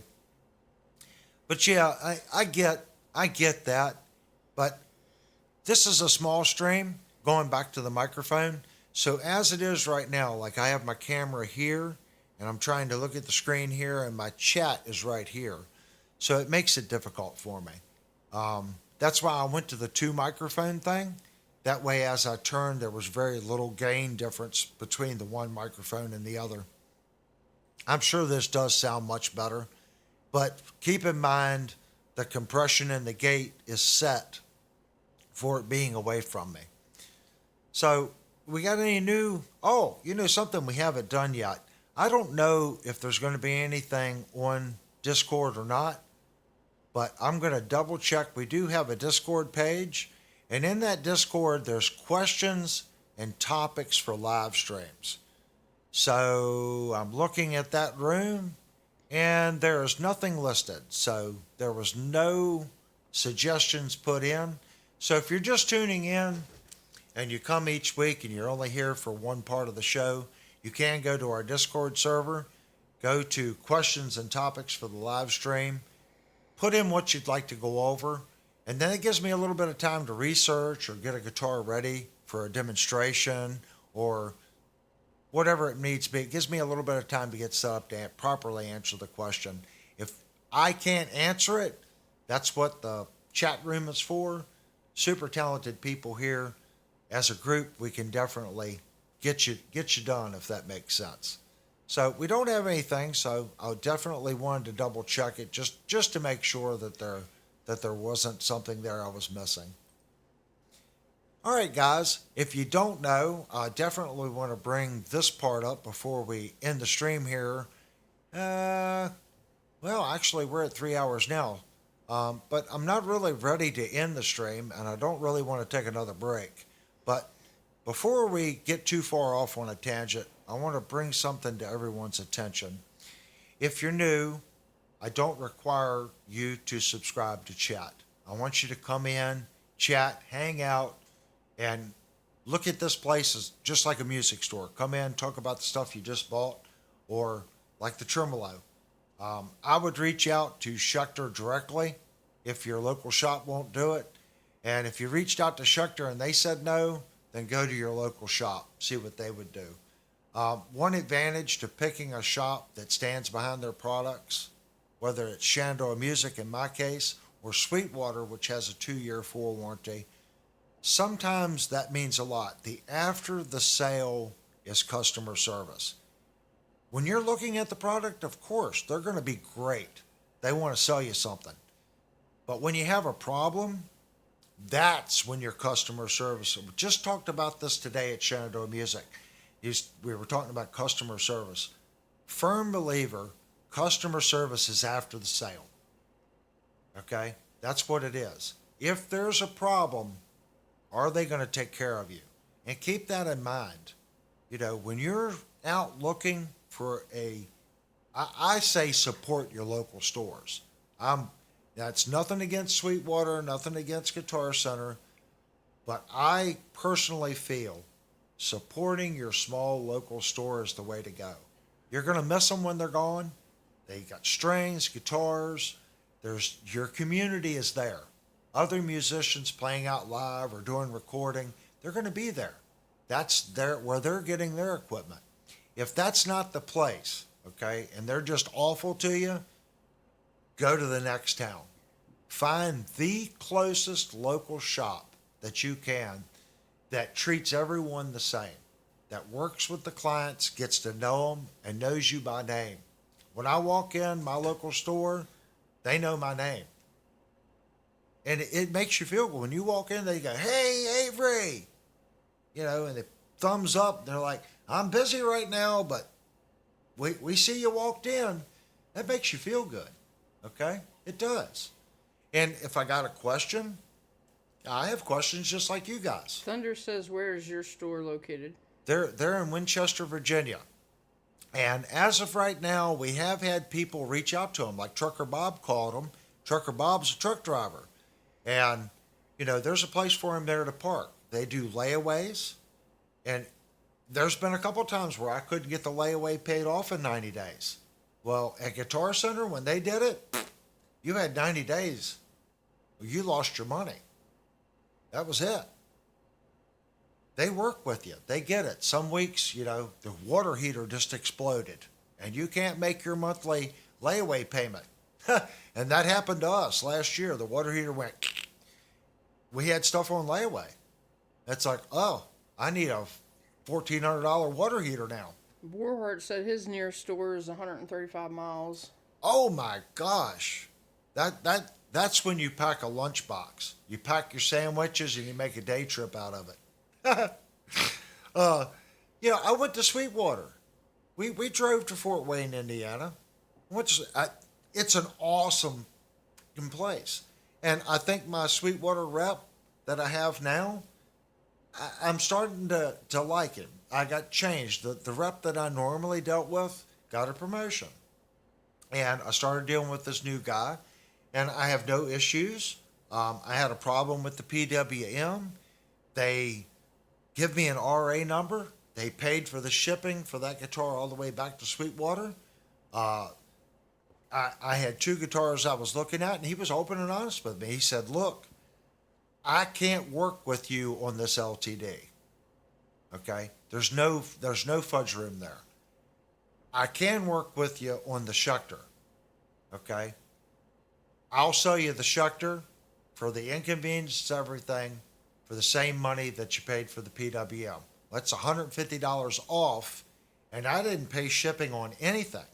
The PWM to me, the return on the PWM, and them shipping me the Schecter." Well, he called me last week or something like that, and he asked me something, and he asked me about the Schecter. He goes, "How are you liking the Schecter?" And I told him, I said, "Dude, that's an awesome freaking guitar." I said, "The only problem I got is the pickup keeps rising." And he goes, "What?" And I said, "Yeah, the pickup just rises." He goes, "Well, hold on, I'm going to send you over to the shop, and let's see if we can't send you out some screws to fix that." And I'm like, "Man, I work on guitars, you know, on the side. I don't need screws." But they were willing to send me screws and send me over to the tech department to see, is there a problem? Was it made wrong? Is it something I got to send back? And I'm like, nah, well, it's cool. You've already discounted the guitar to me. I got no issues with it. I got no problems putting two screws on it. But they were willing to fix the issue on this guitar.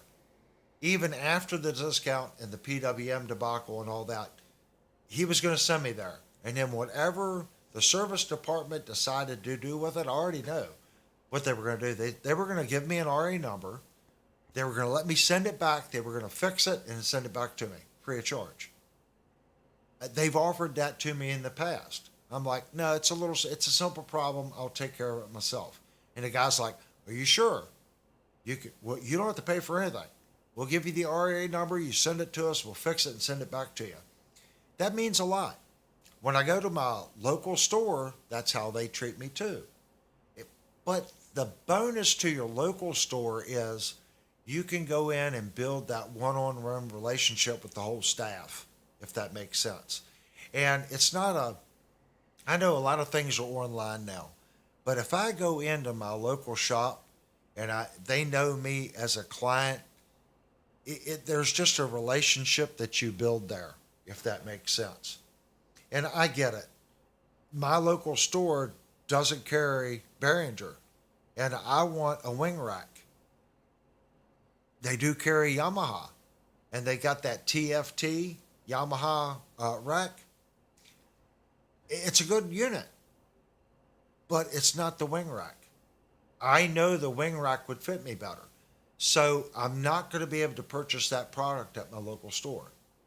I'm going to have to go to Sweetwater or Guitar Center because Behringer has screwed all small shops. You will not see a Behringer product in a small shop. The vendor for Behringer cut them all off. Had a conversation with Shenandoah Music about it. If you wasn't so big, they wasn't going to mess with you. So only the largest guitar shops can carry Behringer. That's just how it is. So when I go to purchase it, I'll most likely have to go to Sweetwater.